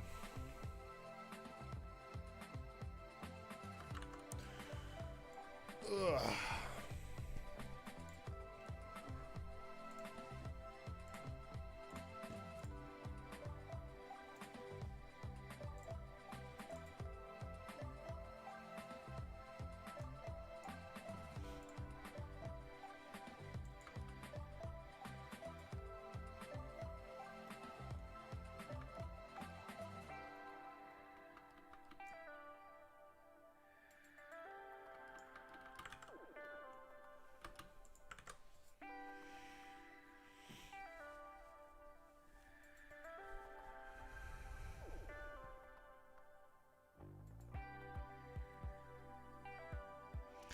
So I was actually, he was asking about showing how different effects are done. I don't know what you mean by special effects, because when I think of special effects, I think of like practical effects, like using stuff like on set. But I think I tried to do like stuff that's in movies. But every time I wanted to show something in a movie, I would find a trailer on, and I don't know if this is, if they're allowed to do this, or they're just kind of like doing it with a broad brush, or if like there actually was something there. But I was looking at trailers, and I would show how to do an effect in a movie by showing my audience a portion of the trailer. Right? So it was never anything that was a part of the movie. It was a part of the trailer that was tied into the trailer. And I teach people stuff, so I felt like that fell within like fair use, because I'm not showing people the movie. I'm talking about a portion of the creative work that's in the movie, and I'm teaching people how to create that. But anyways, long story short, I made a couple of videos like that, and they all got pulled down by like a bunch of like big movie studios. So I just kind of stopped doing that then. I never really tried to like push upon it for fair use or anything. I might have been able to, but I wasn't entirely sure where that fell.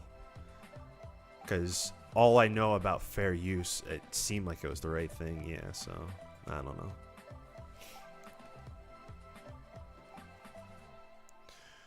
See hardware upgrades.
I'm not entirely sure, Anton, what you mean by that.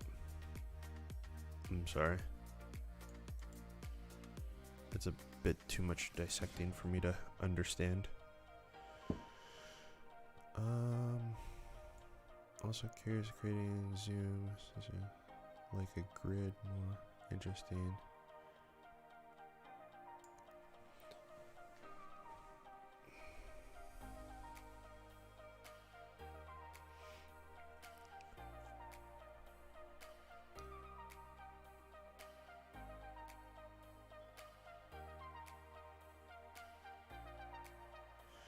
Card dancing, like a playing card dancing. I don't like just flying around. I mean, you could go. Well, let's look.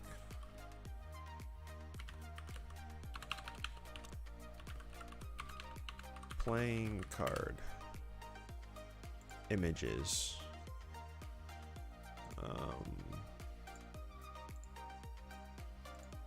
Transparent.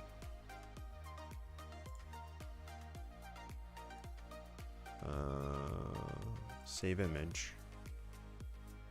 Sure. Show. Alright, I need a different file type.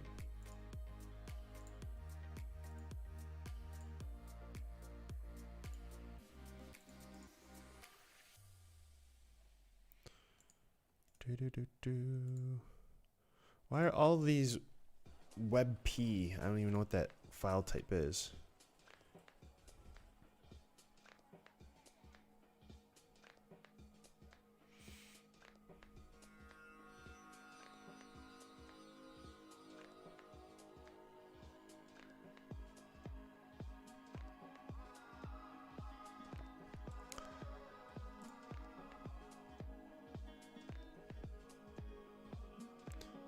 All I can say is that particle systems, depending on your hardware and depending on how many particles are in the scene,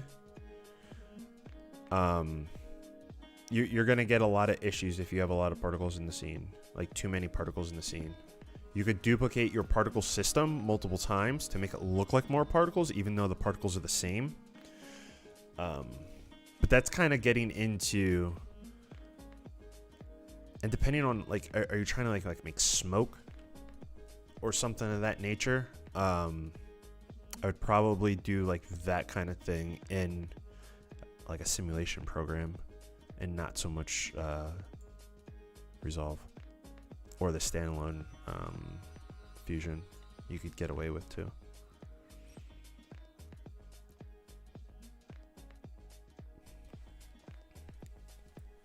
So I did make a couple of videos on like the different tools in for color grading. Like I've gone over like different tools and how they work and all the little things like down here. If you're like, what the heck are these? I don't understand. Or like these down here. Or there's like another page. What the heck is color boost? Or there's like log and everything else. I'll dive into all that again, but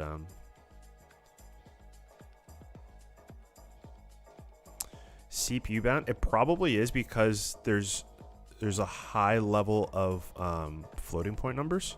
So it's probably is, I think. Hold on a second.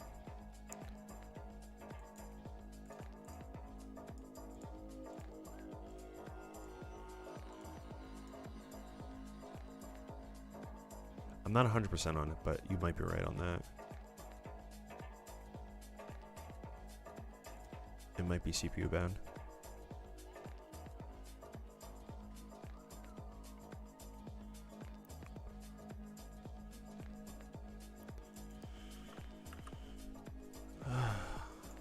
I'm not sure what else to add to this.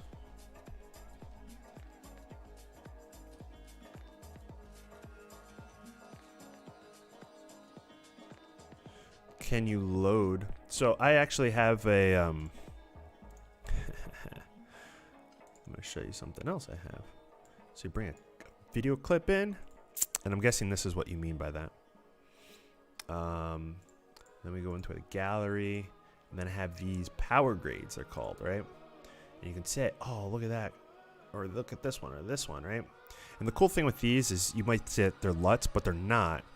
The cool thing with these is, let's say, actually, let's do like an actual, she still has the freaking thing on here. All right, so like, let's say we have this, right? We could say, okay, I want to have, hold on a second.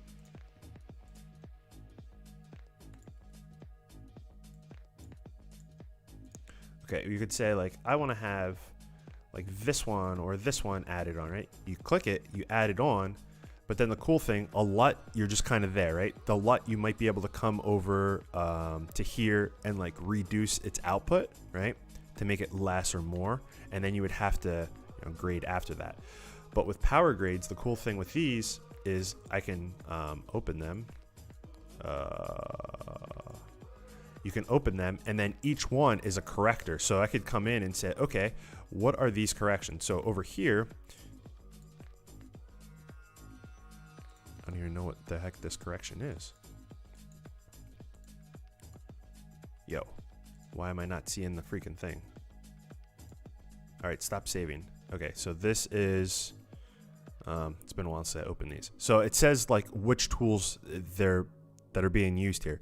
And then you can just say, okay, you know what? There's a little too much red. So I could pull that red back. Oops, hold on a second. There's too much red. So I'm going to pull that red back a little bit. Or the blue is a little too much. Right? So you can bring that in. So that's kind of like, if that's what you mean by saving, and to save them, you would just right click and then hit grab still. And then when you grab that still, so like, let's say I empty all of this out. Let's get out of here. Say we empty all that out. Now we can just click it, and then we'll have those saved here. So that's how you would do that. They're called power grades.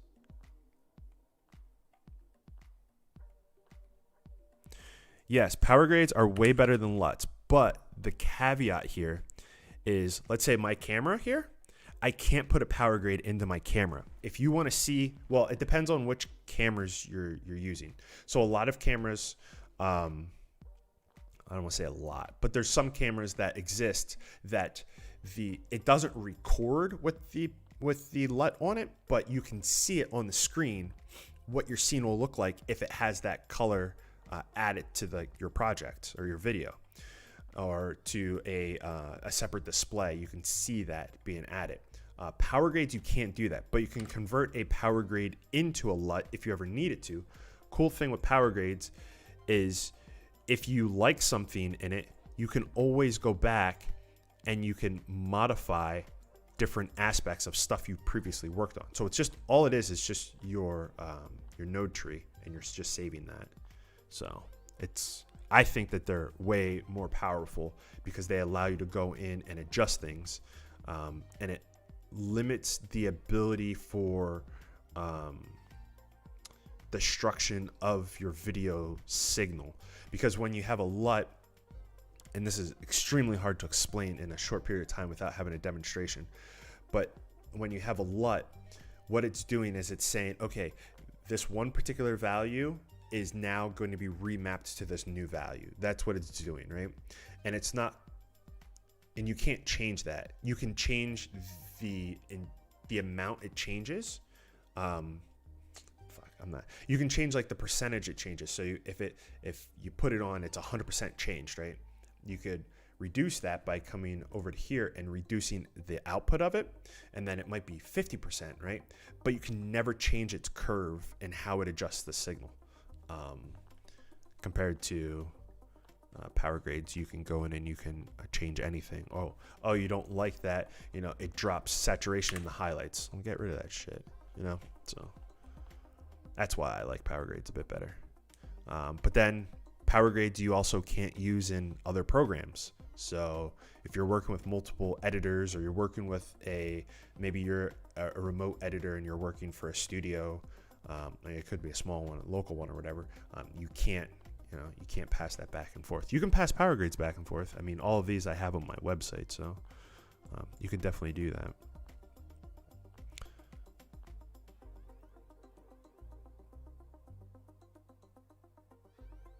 So you can do, he's talking about editing 2 different clips at the same time. So let's say we get a bunch of clips on here, right? I'll just take these 2 clips and I'll move them over here. And we'll just use these 2 clips. We'll come over to color. And what you can do, if I remember how to do it, it's been a while, but you can take these 2 and you can turn them into a group. Shit, how do you do that? What happens when you don't freaking work in here for a while? There is a way. Okay, here you go. You can add into the current group. I'm currently not in a group, so I can hit add group, right? Now we have the link down here. So now in this one, let's remove this. So that's on the clip. Now what happens is now we have pre-group and post-group. So this is what the group has affected before it goes into the clip. All right, so let me explain this a little bit better here. I'll just do one adjustment. So you have in here, you have 4 different processes that this clip will go through. You have the clip itself, which is only going to affect the clip. You have the timeline. You can affect everything on the timeline, or you can check before it goes into clip. So the group before it goes into the clip, and then you can add on that stuff into here. So I could come over to here and come on. I hate the autosave sometimes. I can display this, right? And I could say, okay, you know what? I actually want to use this. How the fuck do you do this?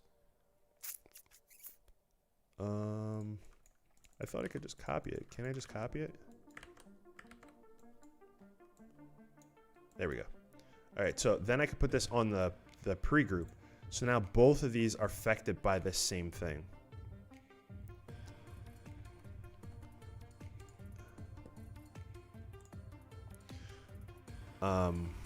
Hopefully that makes sense.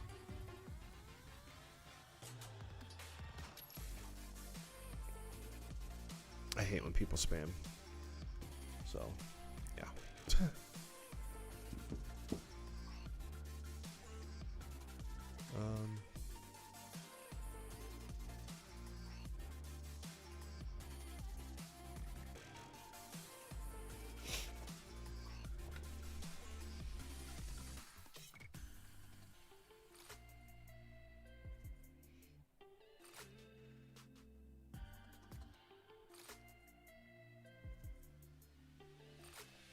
I think I answered everyone's question there.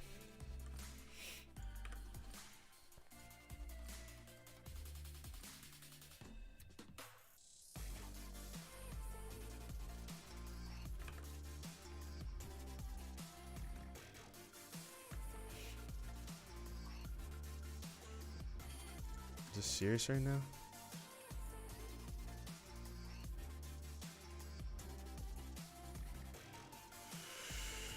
Alrighty then.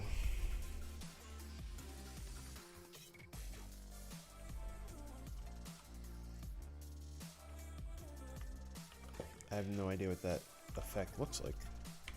Let's take a look. And not look in my own videos, because obviously it's not going to be there.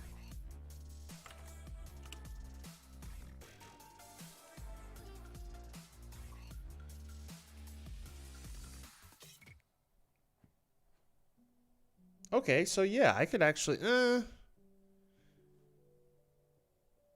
I want to say I know, like, so I don't know if you guys can like link, but this is the effect you're looking for. Is there actually 3D data here? Now look at, someone did it right there. I don't know if it's good, but he only has 900 views. Oh god, I didn't want to watch it. I don't even know what this effect is. Hey, what's up? See, that almost looks like it's using the data from like an iPhone or something to get the 3D data.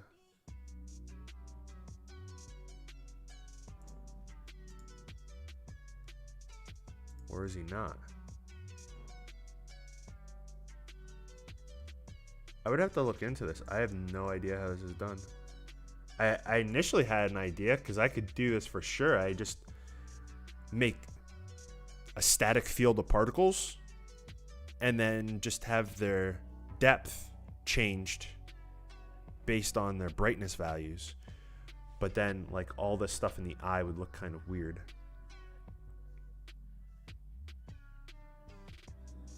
Yeah, I'm not entirely sure.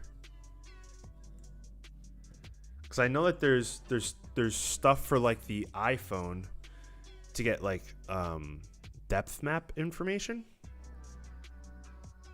But yeah, I'm not entirely sure.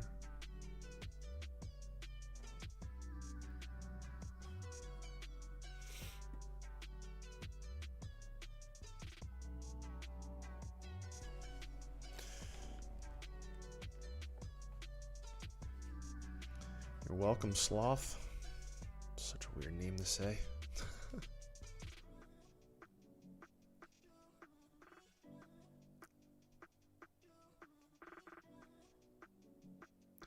Do I use Rec 709? For sure I do. That is the most used thing even to this day. Yeah, I definitely do. There's nothing wrong with it. Yes, a lot of cameras can shoot way outside of it, but the majority of screens that currently exist in the world, vast majority of them can do Rec 709, so no need to always get fancy, at least when it comes to that kind of stuff.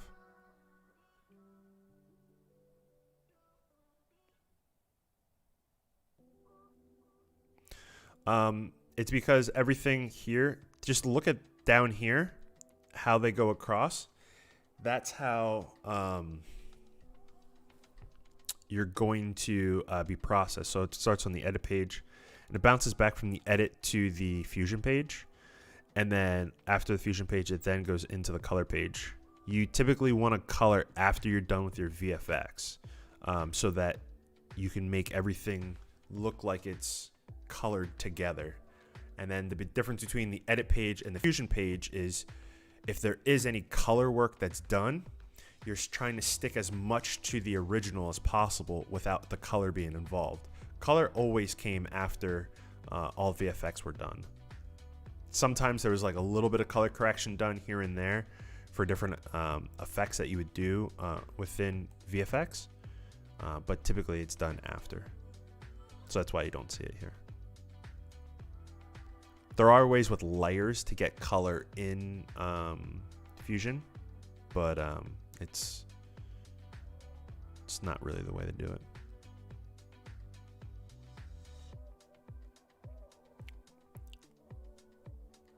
What am I shooting on right now? I have a Ursa G2. That's what this camera is. I think I only did like 1 or 2 videos on my channel with this camera. I thought I was gonna do more, but I didn't. For my channel at least. Maybe I'll start filming stuff. I don't know.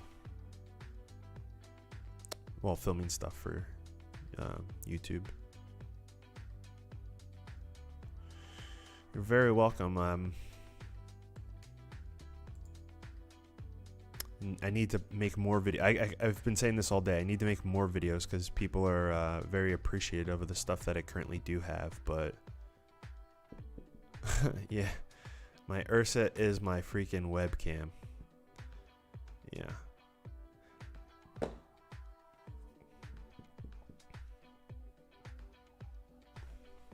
It works. It gets the job done. And then icing on the cake is I have my my Otis. I forget which one this is. The Otis 28 by Zeiss as the lens. Super overkill for a 1080 screen.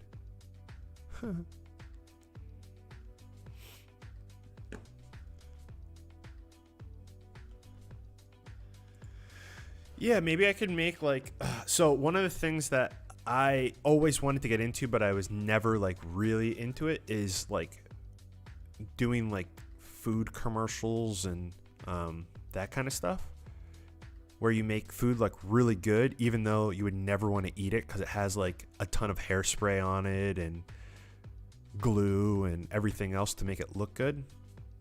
But I wanted to do that more than I have, so maybe I'll start doing that kind of stuff.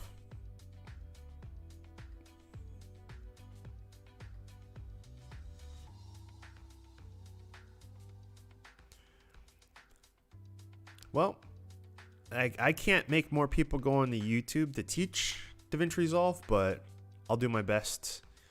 I unfortunately don't have any modifications to the Otis. When I initially got them, I was going to get, I forget which company makes it because now there's like, I think there's like 3 or 4 companies that have like a whole system for them. And then there's like one company, I think I got this camera like 2 years ago or a year and a half ago. But there was one company that you send them your Otis lenses and then they send you back like geared versions of it, which I was like, dude, that is freaking sick. But I just never got around to doing it. They actually come with, where's my case? Hold on a second.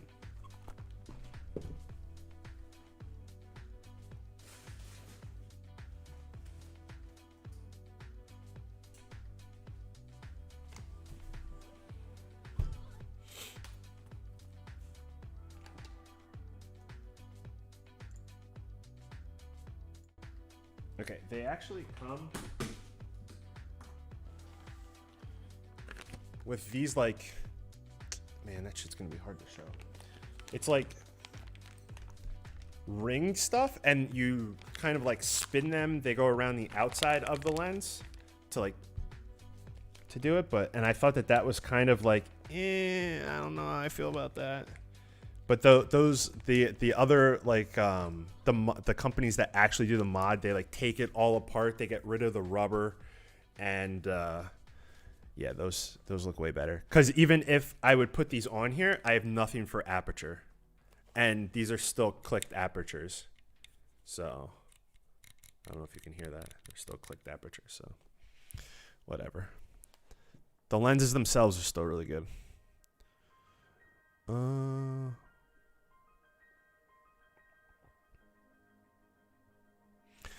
Oh man, I need a script for a short film. Oh geez, I could only imagine filming something again with a big crew. And now with like everything that's going on in the US with the virus being so like the numbers being crazy, I don't even know when that would be like a realistic thing to do. That's why I was like, I'm just going to do food. It's simple.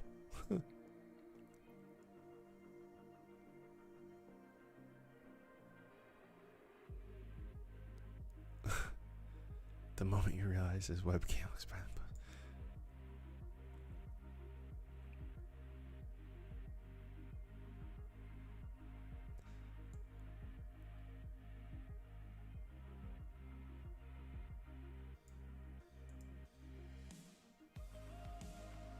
I have. I used to. I had a couple of like little ones for. He's talking about the like Zoom recorders. I had a couple of like little ones. I forget what they're called. And they actually, when I first started, I had a GH2, and there was like a mod that you could get for the GH2. They like hack them, and at the time I didn't have any way to power like a boom mic, so I had to use one of those like Zoom guys. But yeah, so I have used them, but they were like little ones. They were I think they were just like 2-channel or 4-channel. I remember they weren't that big, and I only ever used it for like one mic. It was either one mic or I used a what the heck are those called? W2s or G2s? I don't know, the Sennheiser like mic packs. G2s? Something like that.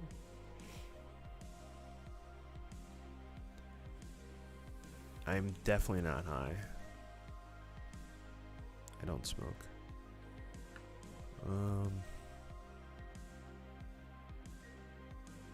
No, I was just showing these like rings that came with a set of lenses that I have that I never even opened. But this is the project that I was working on.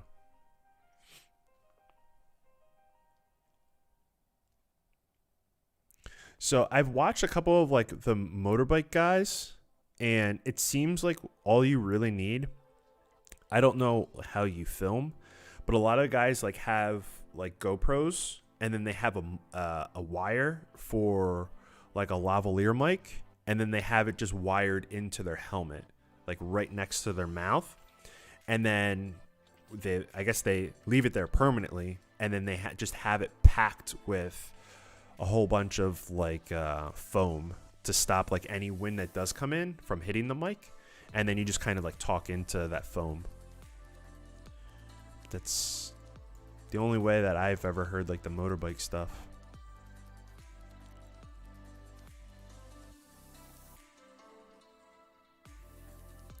Character animation in Resolve is absolutely terrible currently. There's no way to like set up bones or anything, so it's kind of shit. I personally want to do it. There's tools that are way better than that, or way better for that.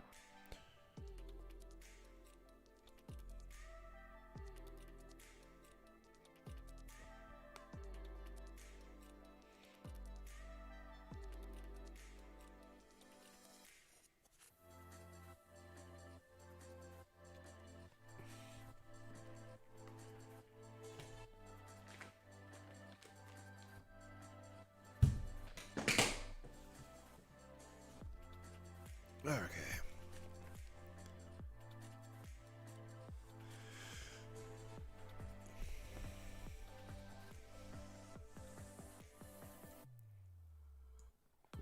Yeah, you need something to set up so that you can make like good animations, and you know the rest of the body is gets manipulated based on if you're pulling a leg or you're pulling an arm, you want the elbow to move, and you only want the elbow to go so far, and so forth. So yeah, it would be such a pain. I mean, someone might have scripted something. I actually think there is someone that has something,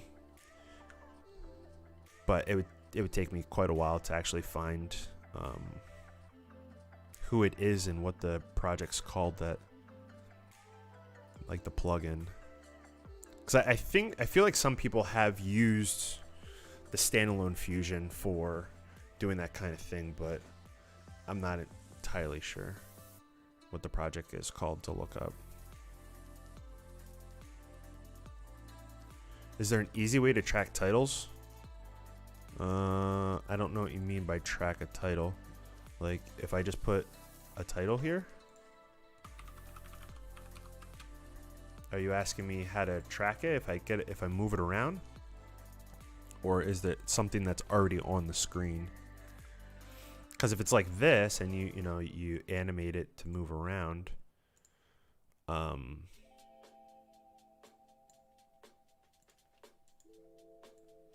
go like that, you wouldn't, and you have like that animation, you wouldn't have to track that.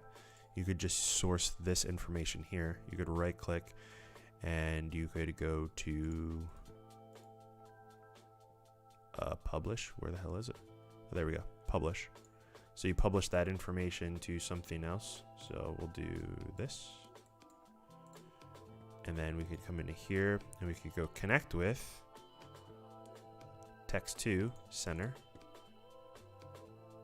And now if you watch this little box, it'll connect with it. I mean, you could just track. Is it something that's in footage? Like, are you trying to track like a ball that's flying around?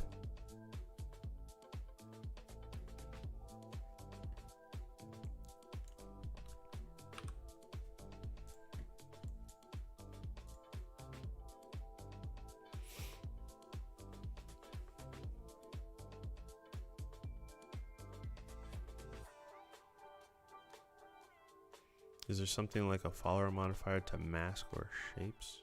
I'm not sure what that means. Yeah, I mean, you could just use the normal tracker for that. I don't have any footage in here. So you just pipe this in, so you get a picture here. And I have videos on how to use the tracker. You just pick. What you're picking in this little square is you're picking a, I can't think of the proper word to use here, but you're pretty much taking everything that's in that square, and each frame it's going to look for that same thing that's in there within the confines of this outside box, and you can change the size of that box. But you want to try to make that box as small as possible so you don't get false positives.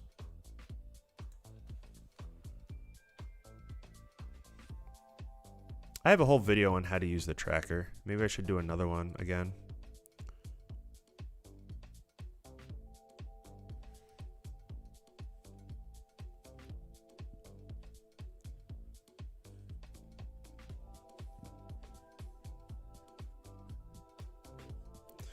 Yep. OpenEXR is freaking amazing. Last week I was showing people a project that I was working on, where I had multiple passes with different lights, and then you could go in later and change the color of the lights and change the intensity of those lights, which I see as something really cool for like making templates and stuff like I do.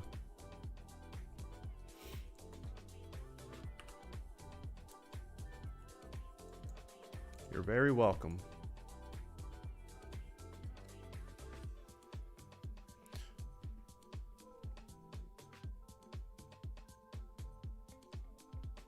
There's always a way to track just about anything, even if you have to make the image look complete shit. So let's say we do this again.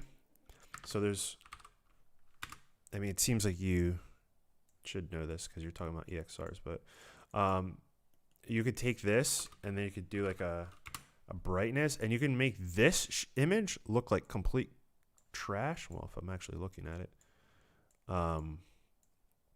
so that you could get just the little sliver of a dot or something, right? You could do that, or you can just do like one particular channel if you see like it has like a some type of color, and then you could bring that into here just to get your tracking data. So then I could say, okay, I want to track, let's say, I don't freaking know, this stuff right here, right? And then you would be able to track that stuff right there with that crappy look, but then use that tracking data on something else. So I could come in and go boom, ba boom, ba boom, and get my little circle. Whoops. Come on. And then you could use publish, come in here, boom, boom, boom, boom. Oh shit, I don't know which one it would be. Position, boom. And then you could take this and put it on top of that. And you still have your normal image, but it's, I don't even know where my tracking points were. Oh, they're all the way back here. Wait, that did not work at all. Hold on, I'll figure it out. No, wait, it did work, but there's something all screwy with the skew. Are these different resolutions? Is that why? Oh yeah, because it's 4K. All right, if they were the same resolution, hold on a second. Shit. 3840, 2160. Now they'll track together. Jesus. There we go. Now we have them tracking together. And you still have it. So you can make your image look like complete dog crap, but just as long as you can, you know, pull out a color or a brightness value, like a luminance value or whatever, to get that to work. You don't have to have it look amazing. You just need to pull out a color or something that you can then track to. What the heck am I listening to now?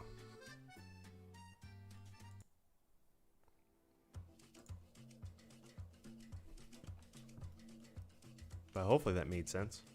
And then you don't have to obviously use that color, but you can see it's moving a little bit there. I only track like 7 or 10 frames or whatever.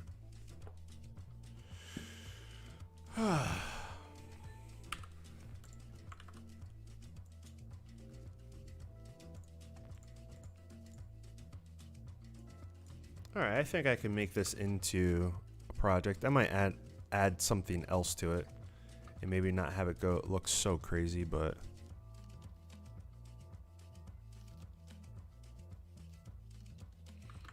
and the other thing too with the tracker is you have all of these settings down here for red, green, and blue, alpha, and then luminance. You can change, well, I mean, when you have it actually piped into something, you can change how much that particular channel or that particular color or alpha or whatever plays a factor into the tracking information. So you have that there as well. So there's a lot of different tools that you can do to get really bad footage to track well. I mean, but then again, if you can't see anything, because you're saying it's really low light, if you honestly can't see anything, then, you know, that's a whole nother thing. But even if you have low light, but you can still, with your eyes, make out something, you could play with the contrast brightness and make the picture look really bad, but maybe pull out a face or pull out something that you were able to see with the naked eye with the normal footage, just so you get the tracking information.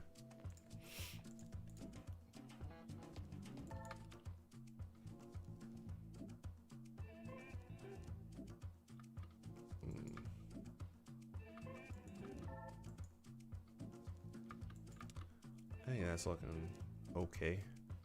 I feel like I want to do more stuff, but I just don't know what right now.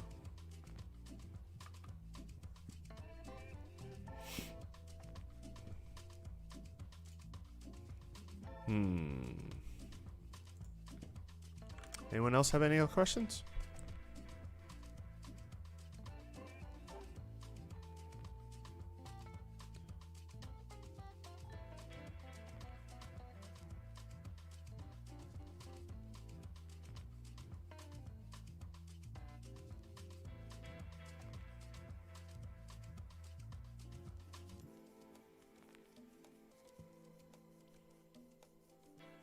See, I'm not exactly sure why it would sound like a robot.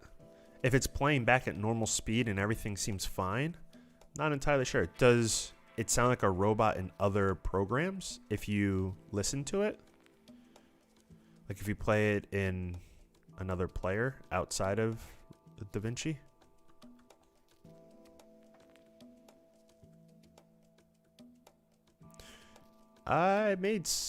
Actually I didn't, but I made a video that's something like that. Hold on a second.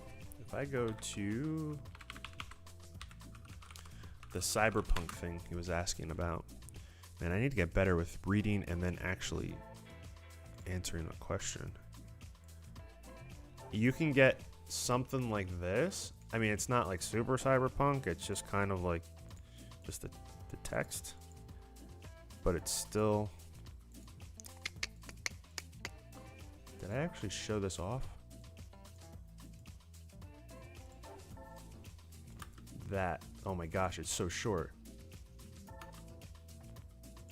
I don't know if that's very cyberpunk. I mean, it's just the text from there, but I show how to do like that whole thing.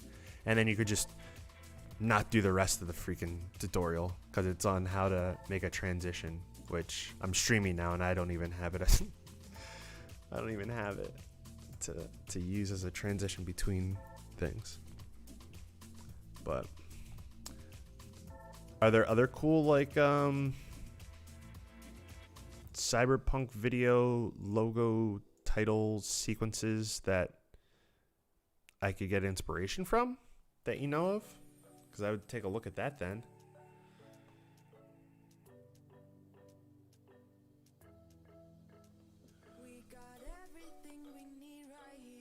I am not using Streamlabs. I just used I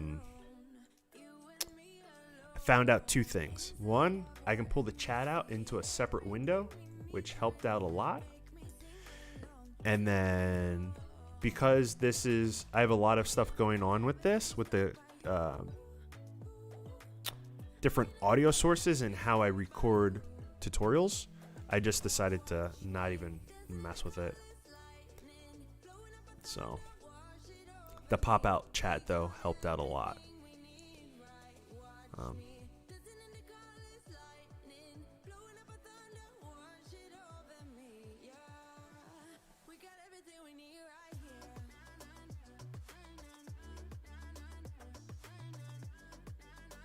Isn't that game supposed to be coming out soon?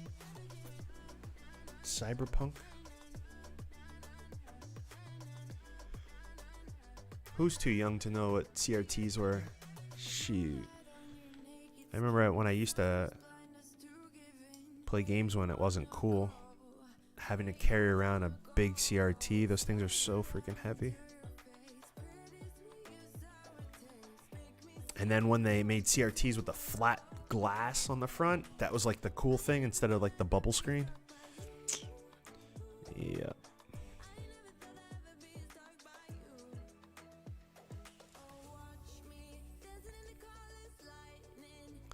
December 10th.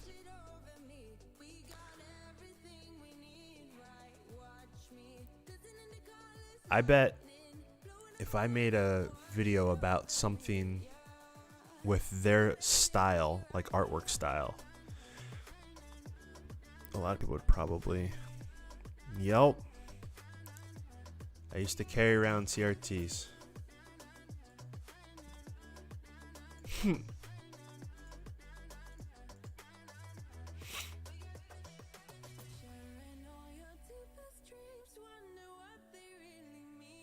When I would go and hang out with friends, I would carry CRTs around. Talk about heavy.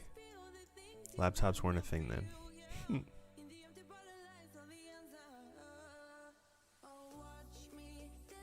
Oh, jeez. Freaking VCRs. Remember renting the VHSs? And then having to make sure that you had like the little rewinder so that you could take it back. It's not a thing anymore.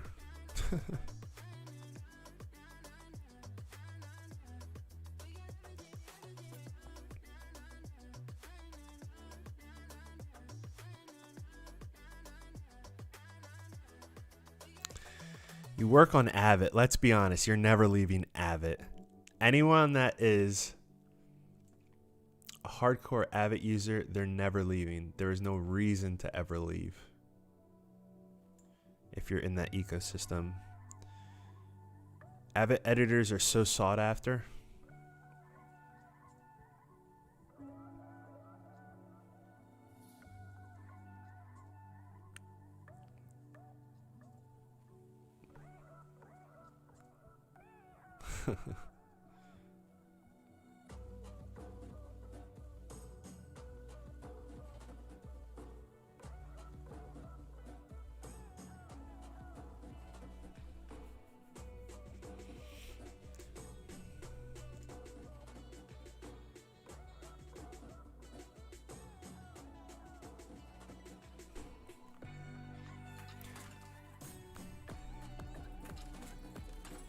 My issue with, like, even if I was to look at After Effects tutorials, is I like to try to show something that I've never shown before within a tool or a combination of tools together. So that always stops me, because I'm like, I need to like use a tool in a different way. I feel like I don't know. I just need to start making more stuff. I'm just giving myself excuses, let's be honest.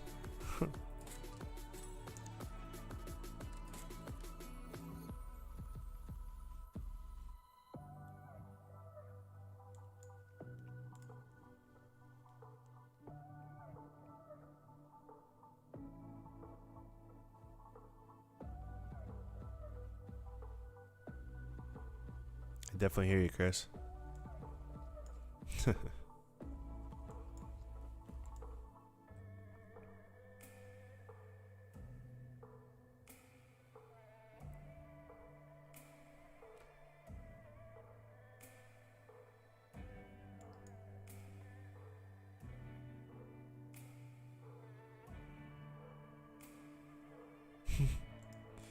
That new fancy thing. Is that how DaVinci Resolve is viewed at? I mean, I guess, kind of. Ever since the editor became like a big thing.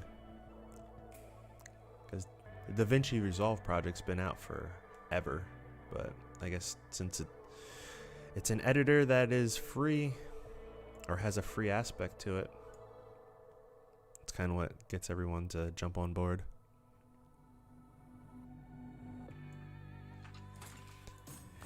I definitely agree that it's just a storytelling tool, but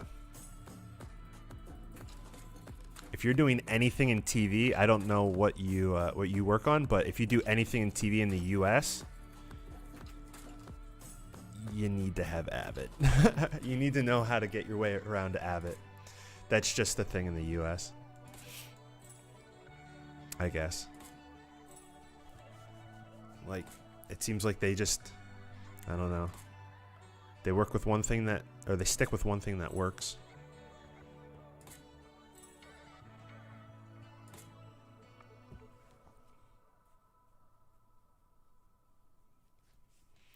Scotland, right on. Have yourself a good night.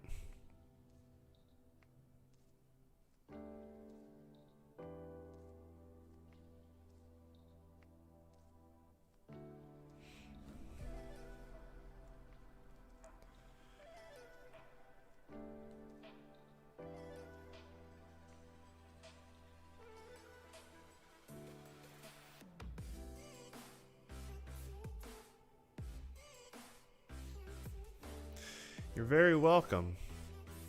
Hopefully, I continue to show you more stuff and get things rocking and rolling for you.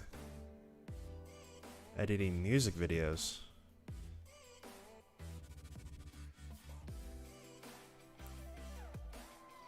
Yeah, gold is a difficult color to try to recreate.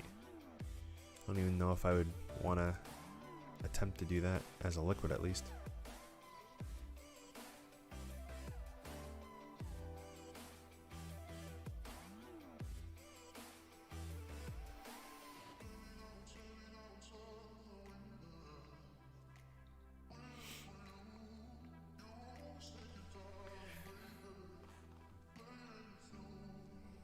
I mean, DaVinci Resolve definitely gets the job done.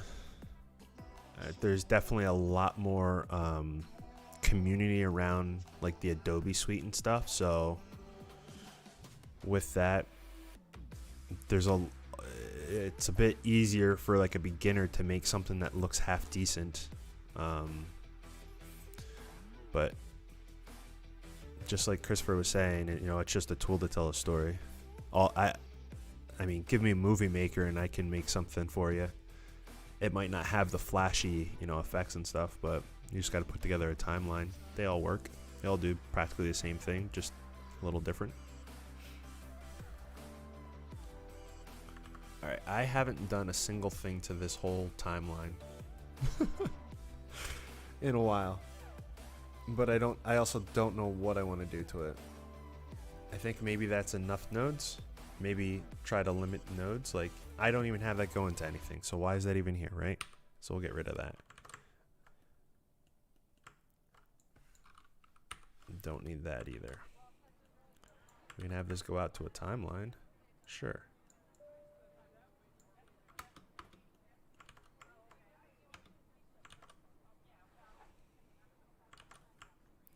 I'll be honest with you. I used Adobe for a lot of projects. Actually, hold on one second. I used Premiere for a lot of projects, and I never really had issues. I feel like, I don't know. I don't want to say that. I was going to say I feel like they all crash the same amount, but that's not true at all.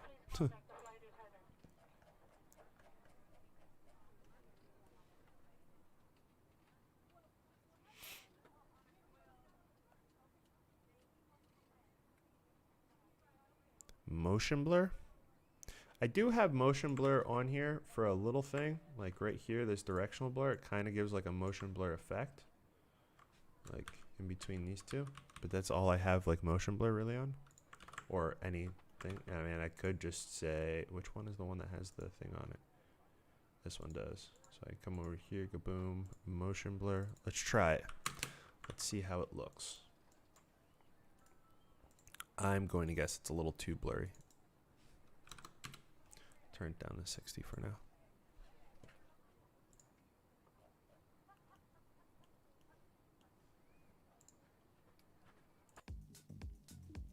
That's one bad thing with Epidemic Sound. Like, I was just listening to music, and then all of a sudden it's playing sound effects. It sounded like we were in an airplane, and there was someone in the background laughing. It's weird.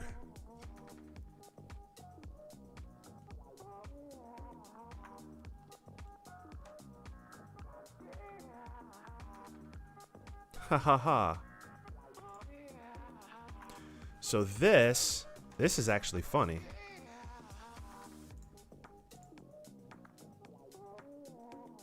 So this is my old Premiere when I was working on a TV show. And yeah, we had to have all these different folders for all these freaking cameras because there was like so many cameras going at all times. That must have been at the beginning of an episode because there's not much going on there.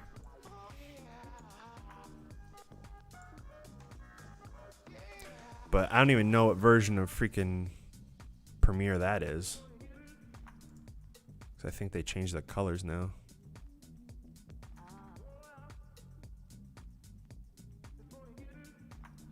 Alright, so let's go back and see what this looks like.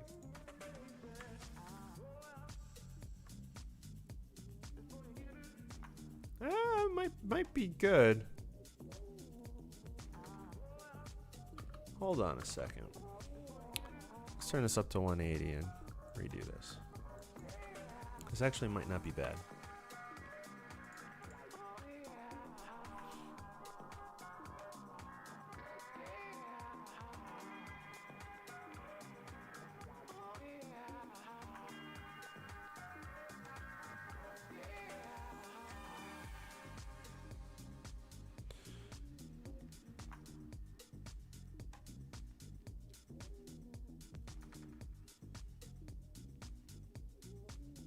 Ableton? Isn't that like for audio?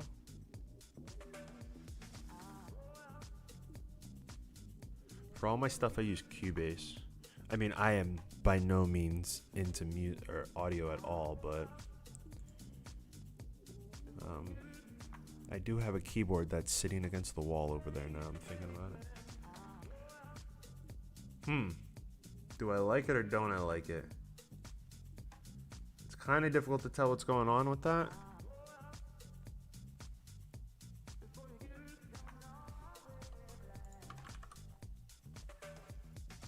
Well, if you want to talk about tool versus software, one thing that I will say, and the reason why I started doing what I'm doing within DaVinci Resolve is because I really liked the CEO of Blackmagic, and when he was asked about why there's a free version of DaVinci Resolve that isn't super limiting and there's no watermarks or anything like that, he was just like, the barrier to entry.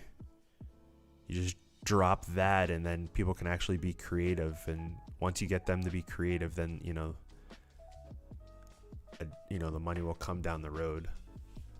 Oh gosh, wait, you guys are talking about something completely different. Going into Ableton into Resolve. Shit, I'm way off base here.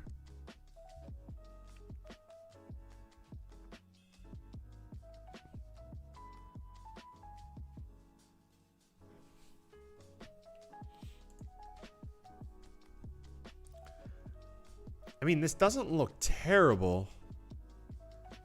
It looks like I'm about to go into like a freaking crazy action-packed.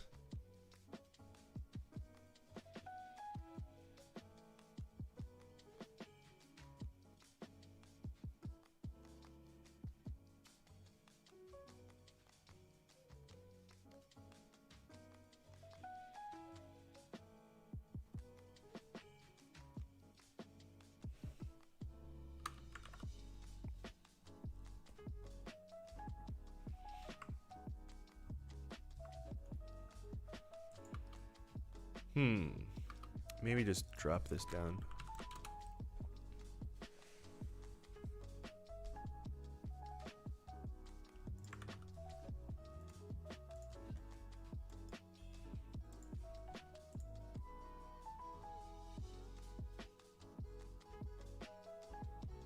While you're if I'm reading this correctly, while you're in DaVinci Resolve, everything's 32 base.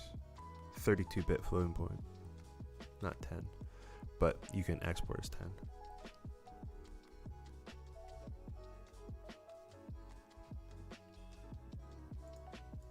If I do all of this, then I can probably just drop the directional blur. I shouldn't need that then.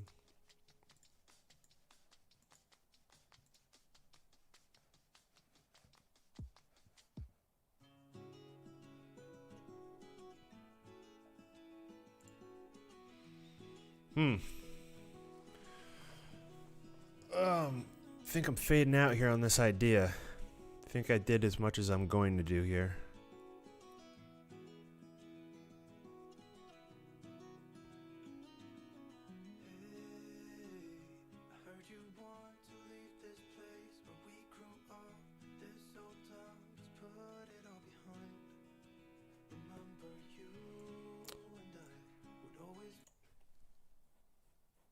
Alright, we need some like exciting music. I feel like I'm about to fall asleep. Epic. What is epic about this? I don't think I want epic. Because these are all like slow starts. Alright, that's definitely not what I want.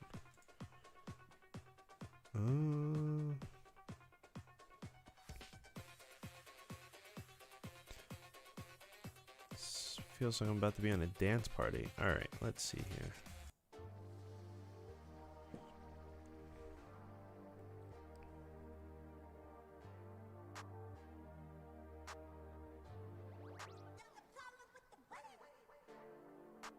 Okay.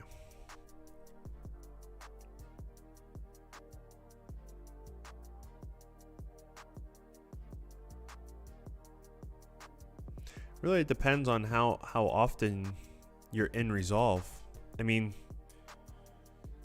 if you work at it for a couple of weeks, I think that you would be able to get, I think in a week, you'll be able to get around DaVinci Resolve if you watch a couple of videos, and then it shouldn't be an issue.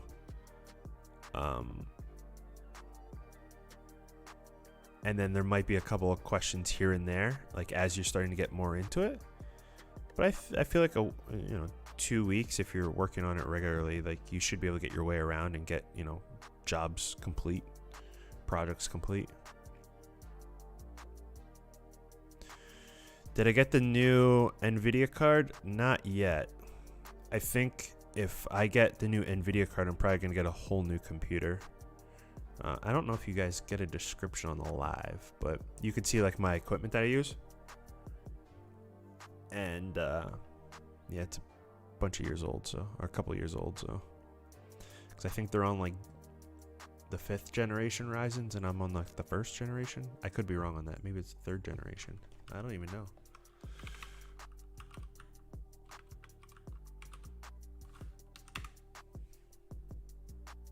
Oh, well, it says 5,000, but I don't think it's the 5th generation. I think it's the 4th generation. Why'd they skip a number? But anyways.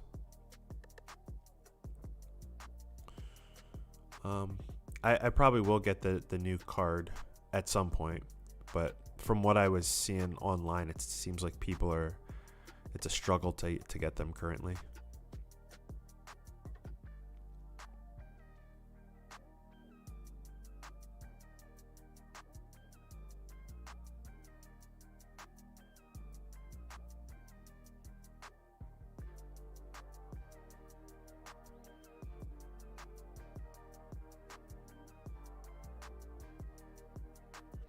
What do you mean by speed up the end? Like, what am I speeding up?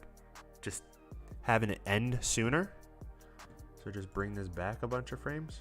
Just have it end sooner? Is that what you mean?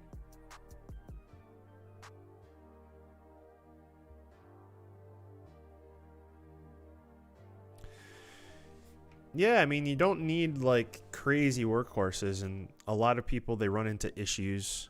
He said he was surprised by my specs. Jeez, I need to get better with saying while I'm responding. A lot of people, they're overclocked. That's something that I've been getting a lot of issues with. Like, people are saying like, oh yeah, I have an overclocked system. I was like, well, it's probably makes it less stable. The biggest issue with my system is the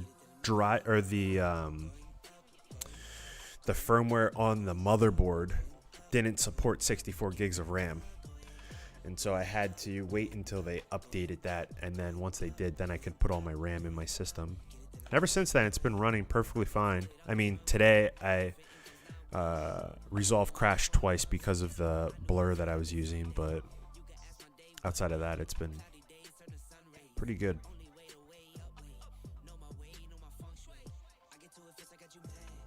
All right, I want music that doesn't have lyrics.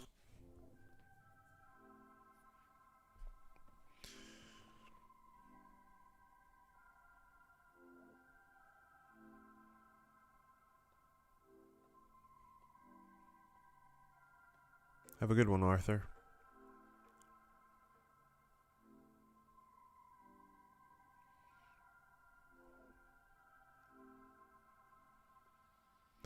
Once you start to get into, he said that his 16 gigs he thought was a lot. Once you start to get into like multiple things like this, so here, let me show you. Perfect example. I'll back this up. I'll clear this and watch this number down here. Once it resets, watch this number as it caches everything. So this is all going into RAM for this little, I mean, now it's like 4 seconds long, but this clip. You can definitely use 16 gigs if all you're doing is just sitting on the edit page and you're just editing, because it's just pulling constantly from a hard drive. It's not really doing a lot of caching unless you have like transitions and really intense color grades, then it'll do some caching, but outside of that, it doesn't. In Fusion, because everything is computer generated, it caches every single node. So it can tend to get heavy. And then once you start to get like big projects where you have like different render passes and stuff, and you're running like tons of different footage through, and you have a ton of different correctors and everything else, it can definitely get pretty intense. And then you end up having to do DODs and only looking at like a small little square on the screen, and you're not having it render anything else. You're only having it render like one little area. It can get pretty crazy, even if you have a large amount of RAM. Yeah.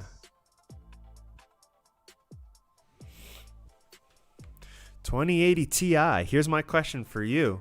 How do you feel when the new graphics cards came out, since you have a Ti? Because of the price of the Ti, and then they said like the 3080 is like equivalent. I know a lot of my friends that have the 2080 Ti. They were like so upset that they were so comparable.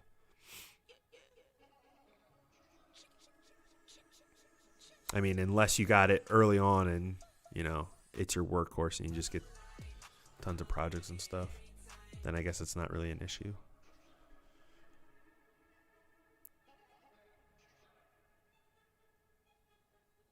Playback super choppy with transitions. Okay, I'll show you how to potentially fix that. I don't know which transitions you're using, so I'm just going to use my own transitions as if maybe you have them. I don't know. But all right, so I cut this clip and I'm going to put a transition in between these two, right? So let me just get rid of all this extra footage here. And hello. All right. So I will take this and I will drop it here. Let's just say you have the fusion transitions. Currently, there's nothing, there's no caching, right? So when this plays, if I come into here and I turn on motion blur, and like, let's say we turn this up to 10 and we play this, it's not really, it's gonna be like, you know, kind of shitty, right? So what you would do is you'd come into playback, and then you're gonna go to render cache, and you can go into smart cache. And what that's going to do is there's like a couple of different things that get flagged for. Actually, you know what? Let me not do this clip because that one's a raw clip, so it's gonna cache the whole thing. So let me just show you. So you put this on here, right? And I think we still have it on. Yeah. All right. So now it's only going to cache this little portion, right? So we'll turn on motion blur. So like, yeah, we need it cached because my computer can't handle it. And I have mine set up so after 5 seconds of not working with the computer, you can change this. It'll start to cache. So that red bar turns blue. Once it turns blue, what it actually did is it made images of that transition. So my computer doesn't have to process it now. So now if I play this, it plays back super smooth because it's just reading those images instead of doing the processing. So that's what I would look into doing. Again, it's up to playback, render cache, and then smart cache. The other thing too is that you're gonna have to, over here in your settings, you're just going to have to make sure that you have the render cache enabled so that you can do it, and a place for your cache files to go. I think that's all set up by default though.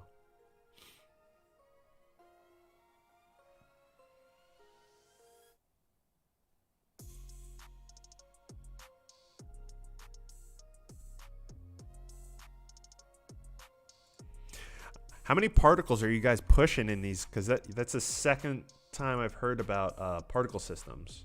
So I think I have them on this computer.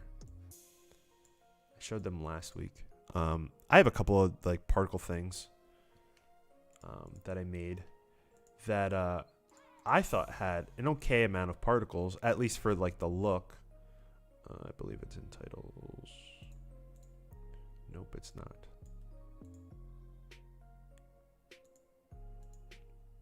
I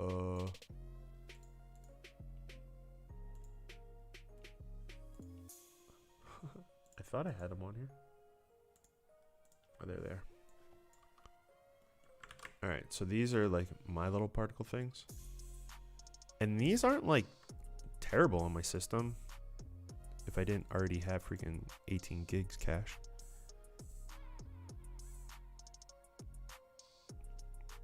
But they do take a little, like these do take a little bit to actually like process. So, but there's a good amount of particles there.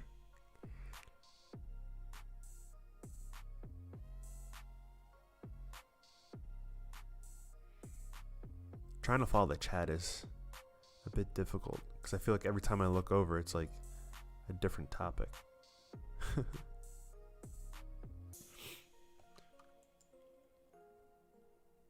But yeah.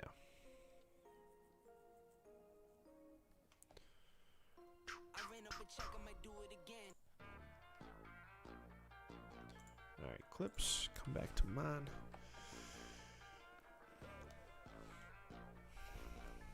What kind of particle stuff are you guys doing?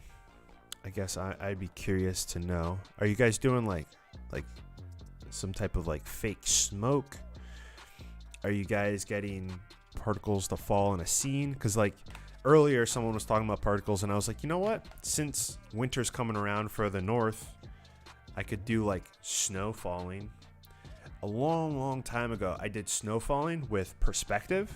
So you would cut out a portion of the video clip, you would play the video clip, and you would have the camera set up so that it looked like the video clip wasn't cut, but some of the particles would go behind the actors in the scene, and some of them would go in front of the actors in the scene, instead of making it look like just a flat thing. And I think in there I also did depth with the particles too, so some of them were in focus, but then some of them were like super blown out because they were out of focus.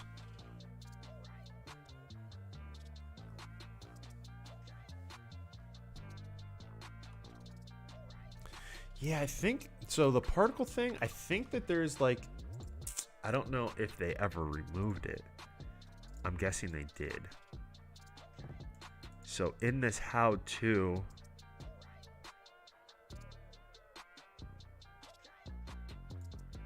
there used to be a crazy smoke generator.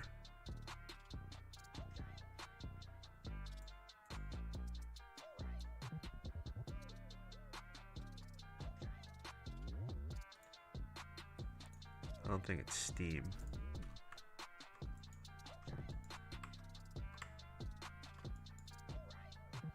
Okay, that's probably only a handful of particles though. Yeah, these particles, there's almost like no particles there. But there was one that was like a fire. Fireworks, no. Fireflies, no. I don't know, it was somewhere in here. I remember looking at it, I was like, holy crap.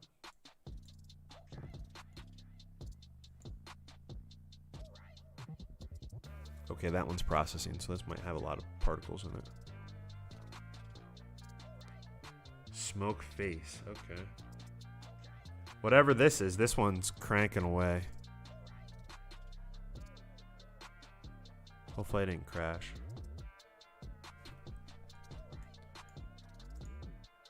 Let's see what this actually has in it. In the emitter. Oh gosh. There's a couple of keyframes down here. Okay, so yeah. We got lifespan of 100. In every frame, they're like popping out a couple thousand. Interesting. All right, let me see if I can find the one that you're talking about. No, wait, what did you call it? Smoke face. I don't even see that. Smokestack. Maybe it's that.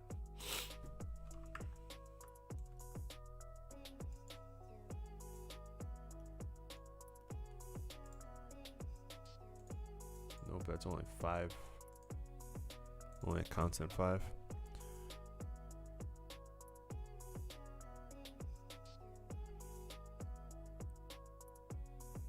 What do you think will help with productivity in Resolve? Would help? That's a hard question to answer. I'm not entirely sure. Like, what aspect are we looking to get more productive with?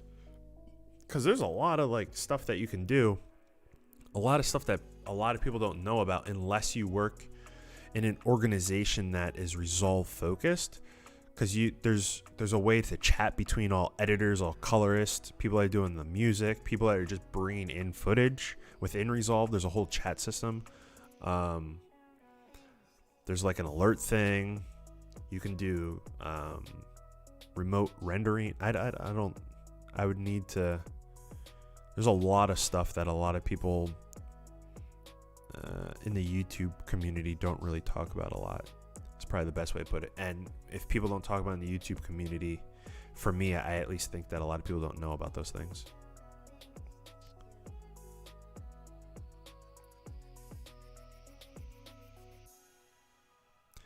mouse and timeline controls were more customized. Oh, actually, I do have something. If we're just talking about, things that we would like to have, I wish that you could pull out any one of these like little squares. So they're all in like little squares.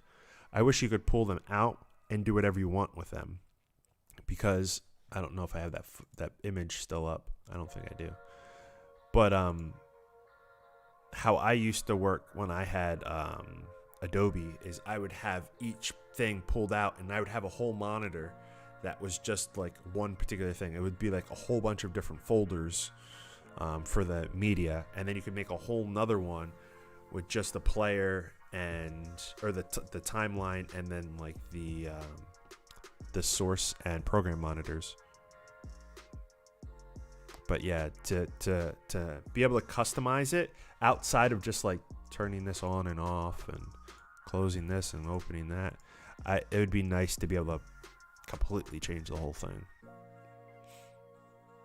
I mean, there are a couple of things here and there you can turn on and off, but yeah.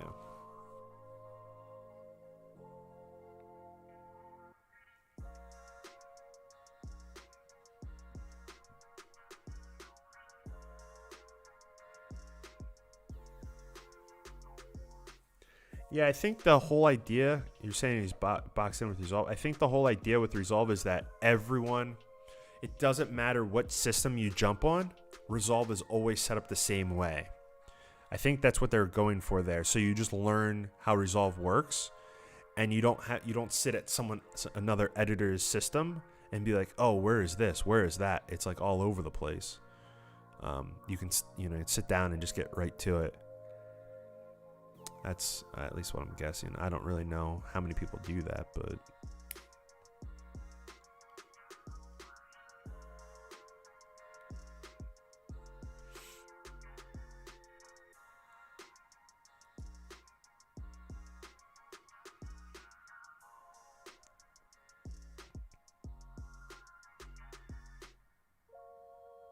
is Taryn the guy from Linus? That's what that name sounds familiar to.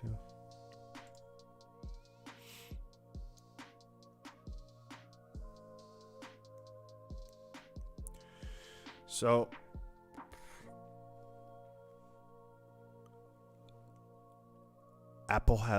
Adobe has a lot of money. I'll start off with that.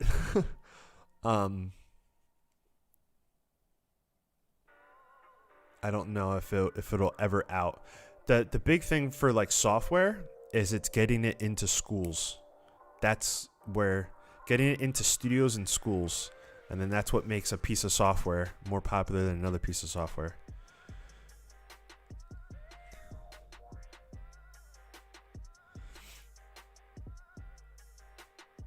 The macro king. Yeah, he has like, doesn't he have like multiple keyboards? But going back to your question about Premiere, yeah, it just has to get, or Resolve would have to get into more schools and more bigger studios that request positions from, or to get positions filled from the schools. And then it would become like a bigger thing. But now that it's a weird space, because now it's not so, the YouTube world and internet creation is like the Wild Wild West now when it comes to software. So that might not even be entirely true, but it used to be that way. It used to be that way with 3D programs. There was like a school that would teach one thing, and then there was a place right away for them to work.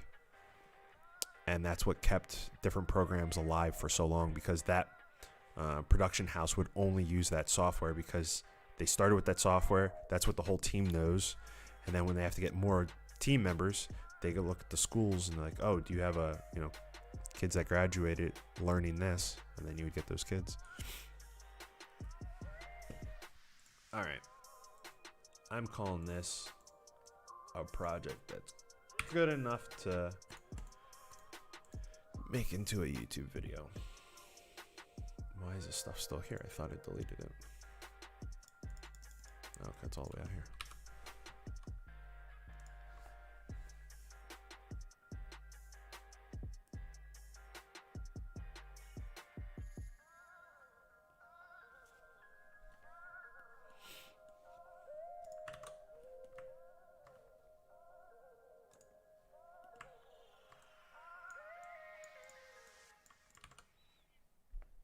College right now for video production.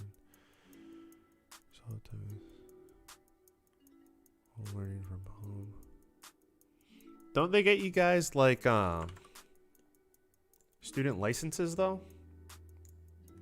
I didn't think like that would be an issue for if you're going to school, for you to obtain your own, even though you weren't on like at the school.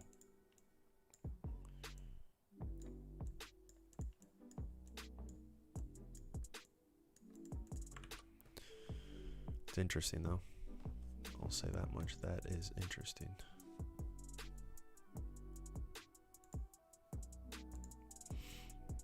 Damn, I'm at 3 hours. Okay, what is this? Directional blur. Don't need that anymore because I'm just using normal blur. Yeah, I think I'm pretty set on this.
Sorry, I'm just removing a lot of this stuff.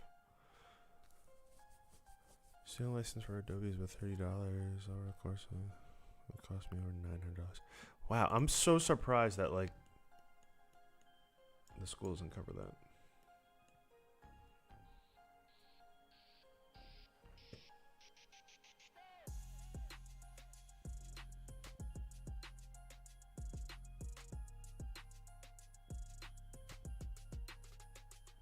Yeah, that's kind of crazy.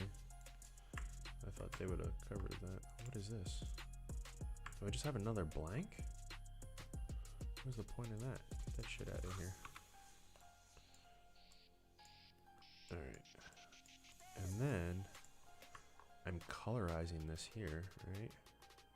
So that's not needed anymore because we can just take this and colorize this. Alright. Right? Wait. I don't even need to color any of this.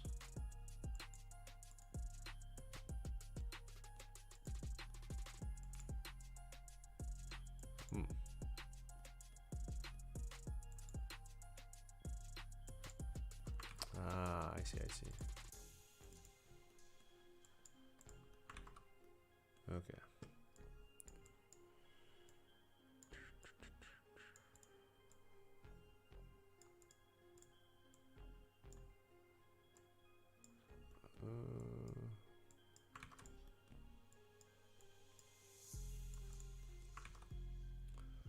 Much simpler.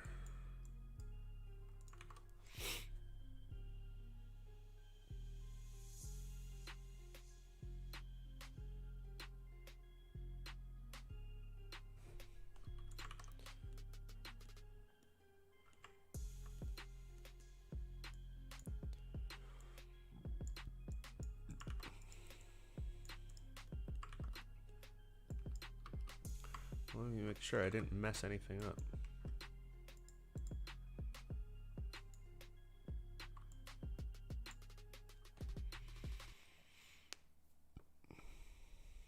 Yeah, I'm still going. I think I'm going to call it here shortly, though. I'm just kind of cleaning up this project that I did have so it doesn't have that many extra nodes that don't really mean anything. Because when I'm starting to create this stuff, I just start with an idea and I start moving stuff, and then it ends up being a little heavy on the nodes. I never really made a video on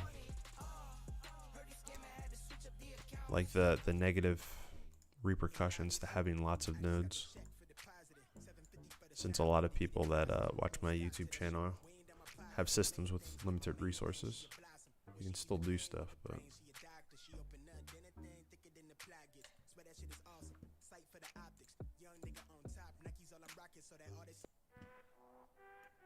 is there like a filter I can put up here so it's no lyrics?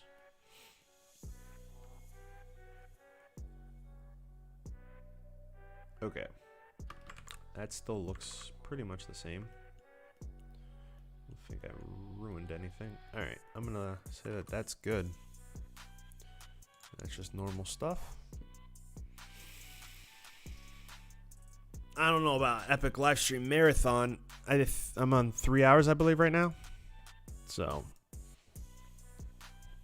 does anyone have any more questions before I get out of here?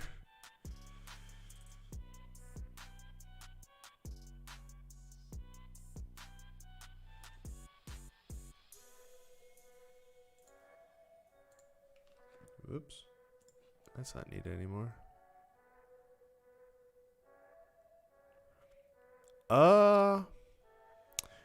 Every once in a while, I do have videos that I'll ask for requests for ideas.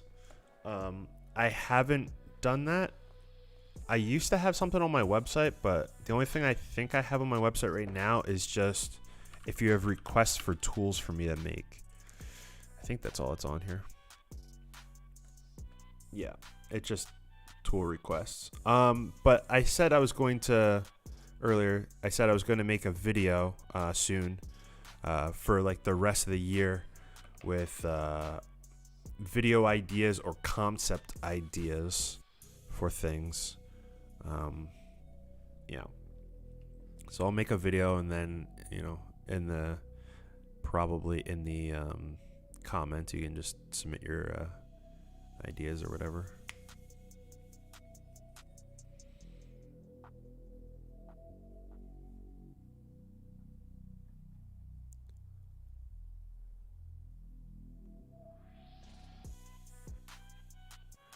You're welcome, Michael. Hopefully I can make these a little more frequently. It's been kind of all over the place lately, but... And what is this font that I use? Because I want to make sure that that's like easily accessible.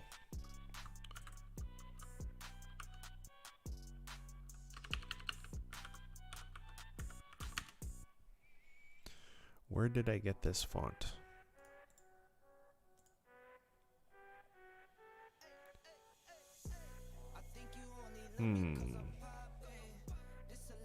Okay, so you can get this online on websites, and it says it's free. Alright.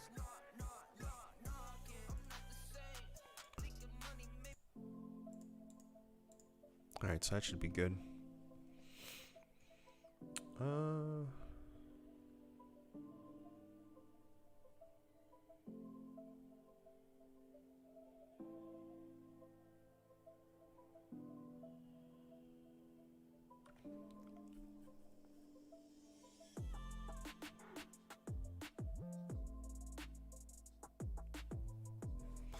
So when you say you don't understand the concept, can you, because this might be a good idea for me, can you explain what you mean by the concept? Like you don't understand how they work, or you don't understand why you use them? I think that the only way that you could split that. I mean, I could be wrong, but Layers, no problems, but nodes are confusing. Okay, I think I get it now. So, nodes have different inputs and they have different outputs. So, you have like, okay, so this, that's going to be very terrible to explain. Okay, so let's just go into, let's just start from scratch. So here I have this thing, it's just called a background, right? It's a solid background and it has one input and then one output. The input here is a blue triangle, which is like a mask, right? So you could take one of the masks and then you could put it onto it. So that's, you're going to take this, which is a mask, right? It just has black and white, and it has, if you look down in here when I'm hovering, you can see like there's a 1 or a 0, right? So if it's a 1, then it's on. If it's a 0, then it's off. And you can, you know, get the whole thing with the gradient, and the numbers change a lot. But anyways, so you take, this is creating an image, right? It's a black and white image, and it's zeros and ones, and then it's getting fed into here as a mask effect. And then that's going to then mask this out, right?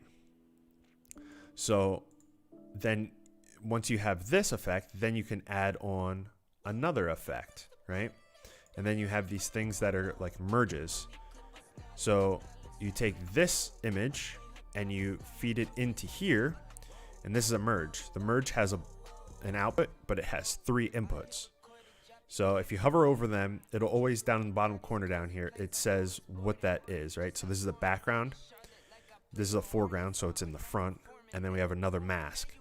So now if I put this on the foreground and we view it, it's black, right? Because this is just black right now, right? So whatever color. But because this comes into the foreground, all of these controls here are how do you apply the input or the foreground color to the background color, if that makes sense. And then there's all these different parameters that you can do. So if you're talking about layers and you know layers, you should know like all these different effects, right?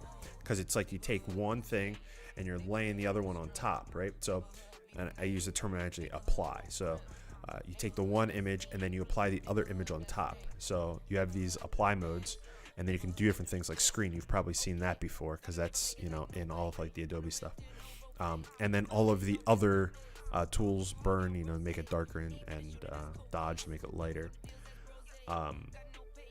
That's kind of how it works. And you just have this process of there's nodes and they have outputs, and those outputs can go to any other node's inputs, kind of, just as long as they're the same type of node, because you have also like 3D nodes and you have particle nodes and stuff like that, and only those inputs and outputs can go to those inputs and outputs. But so if you look over here, I have like one image and then another image, and right now they're getting added because the one's going into the other, and then another one that's going in, and then all of those are going into those backgrounds of solids, and then that's going into this merge, and it has just a blank as the background, and in the foreground are those 4 boxes.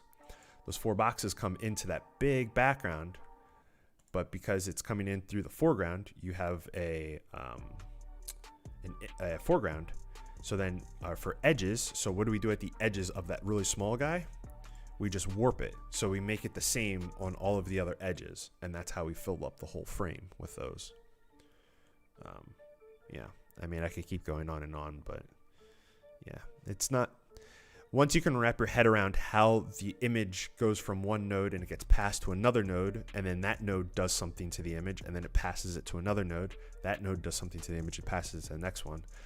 I do have videos on how that kind of thing works, but understanding nodes is very good, because when you get into, if you ever get into like 3D programs, you're going to have nodes. If you go onto the color page in DaVinci Resolve, you're going to have nodes. It's just taking the image and passing it along. And then you can do different things like down here, where we have this image that comes in, we pass the image as a background, so it's the background image, but then it's also the mask image for this image. So if I do these side by side, we have this image and this image. Let me just do that. So this image and this image is going to cut this image, right? So then when they overlap, because the orange one or purple one is cutting, or pink or whatever color you want to call it, is cutting it, it's only going to show just those little pieces of that primary image. Probably lost you, but hopefully you followed.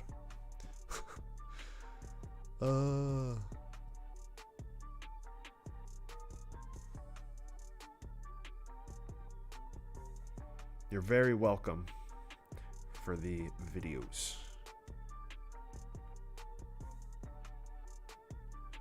To let an emitter follow a spline. There's a lot of parameters in an emitter. What are we trying to follow in the emitter? Because I can show you how to do it. Are you trying, like, what? It's movement in 3D space? Is that what you mean? You would have to tell me what kind of a spline. Because when I think spline, I think using the spline editor.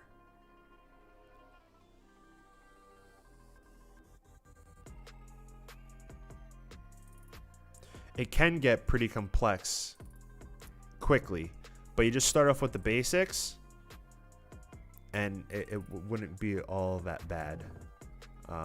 You just start off with just, you know, super simple. You just take one and you connect to the next one, connect to the next one, and you don't start branching off into other areas.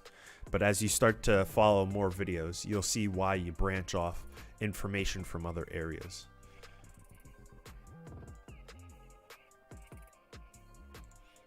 Are we doing the movement here?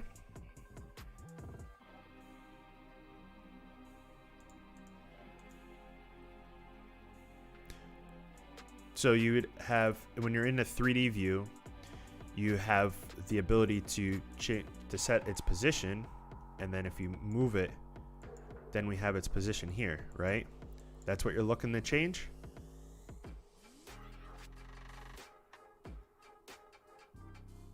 Follow the line. Oh yeah, you just pick different keyframes and then it follows the line.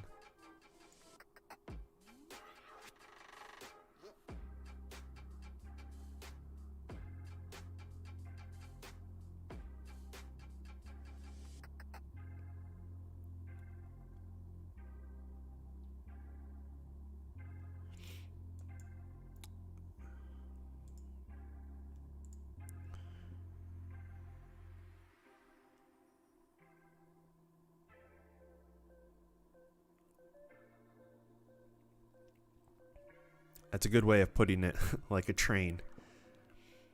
Progressively keep changing and altering the image.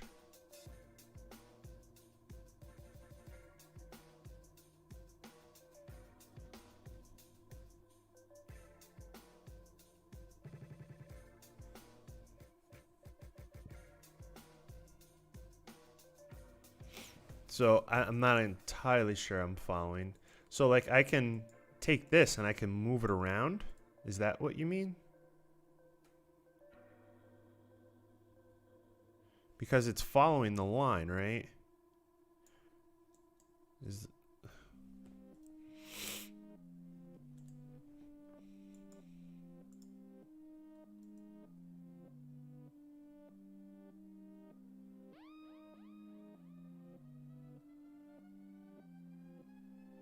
I haven't done anything for any particular like YouTuber, I don't believe. So I haven't done anything like his. His is just very MKBHD's is just very clean. Someone took a little bit of time to not have it so chaotic, but it's actually pretty simple. His background, or like that opening little background thing that he has.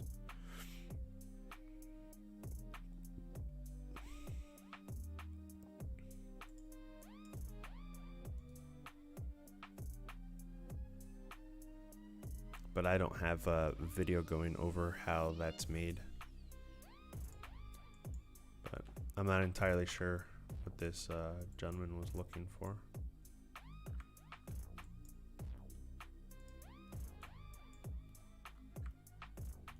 Like, are we talking about velocity? Because when we're actually on the emitter, in here, then we have all of these, right? And then you could come in and you could change, what is that referred to as? Like smoothing. So then if we get that to go, you can start to get like bends in it, if that makes sense. So it bends because it's like flying over it smoothly, if that makes sense.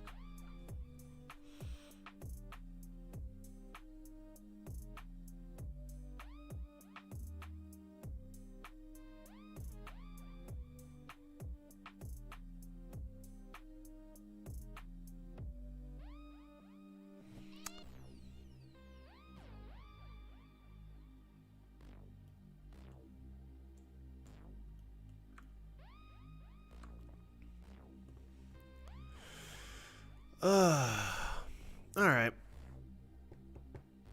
I was trying to help out one guy, but I haven't heard anything back. So I think I'm gonna call it there. Where the heck is my thingamajiggy? There we are. Ugh.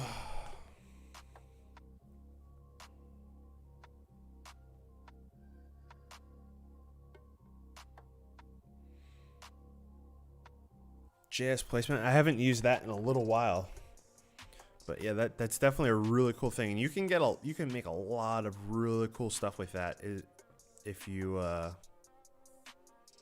spend a little time using all of that those different textures.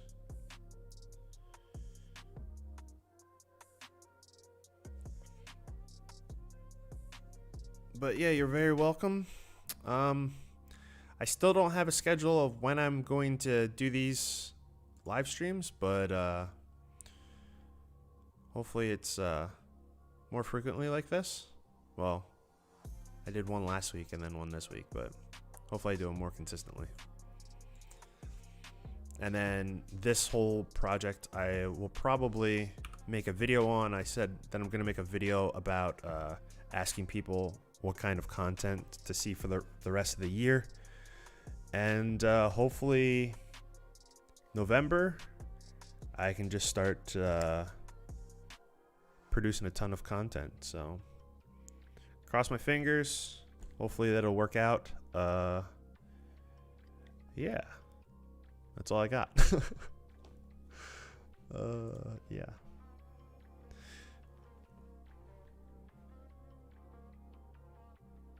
Moving the camera around, all I just use is Alt and Control Shift, depending on which axis you want to move the camera around in.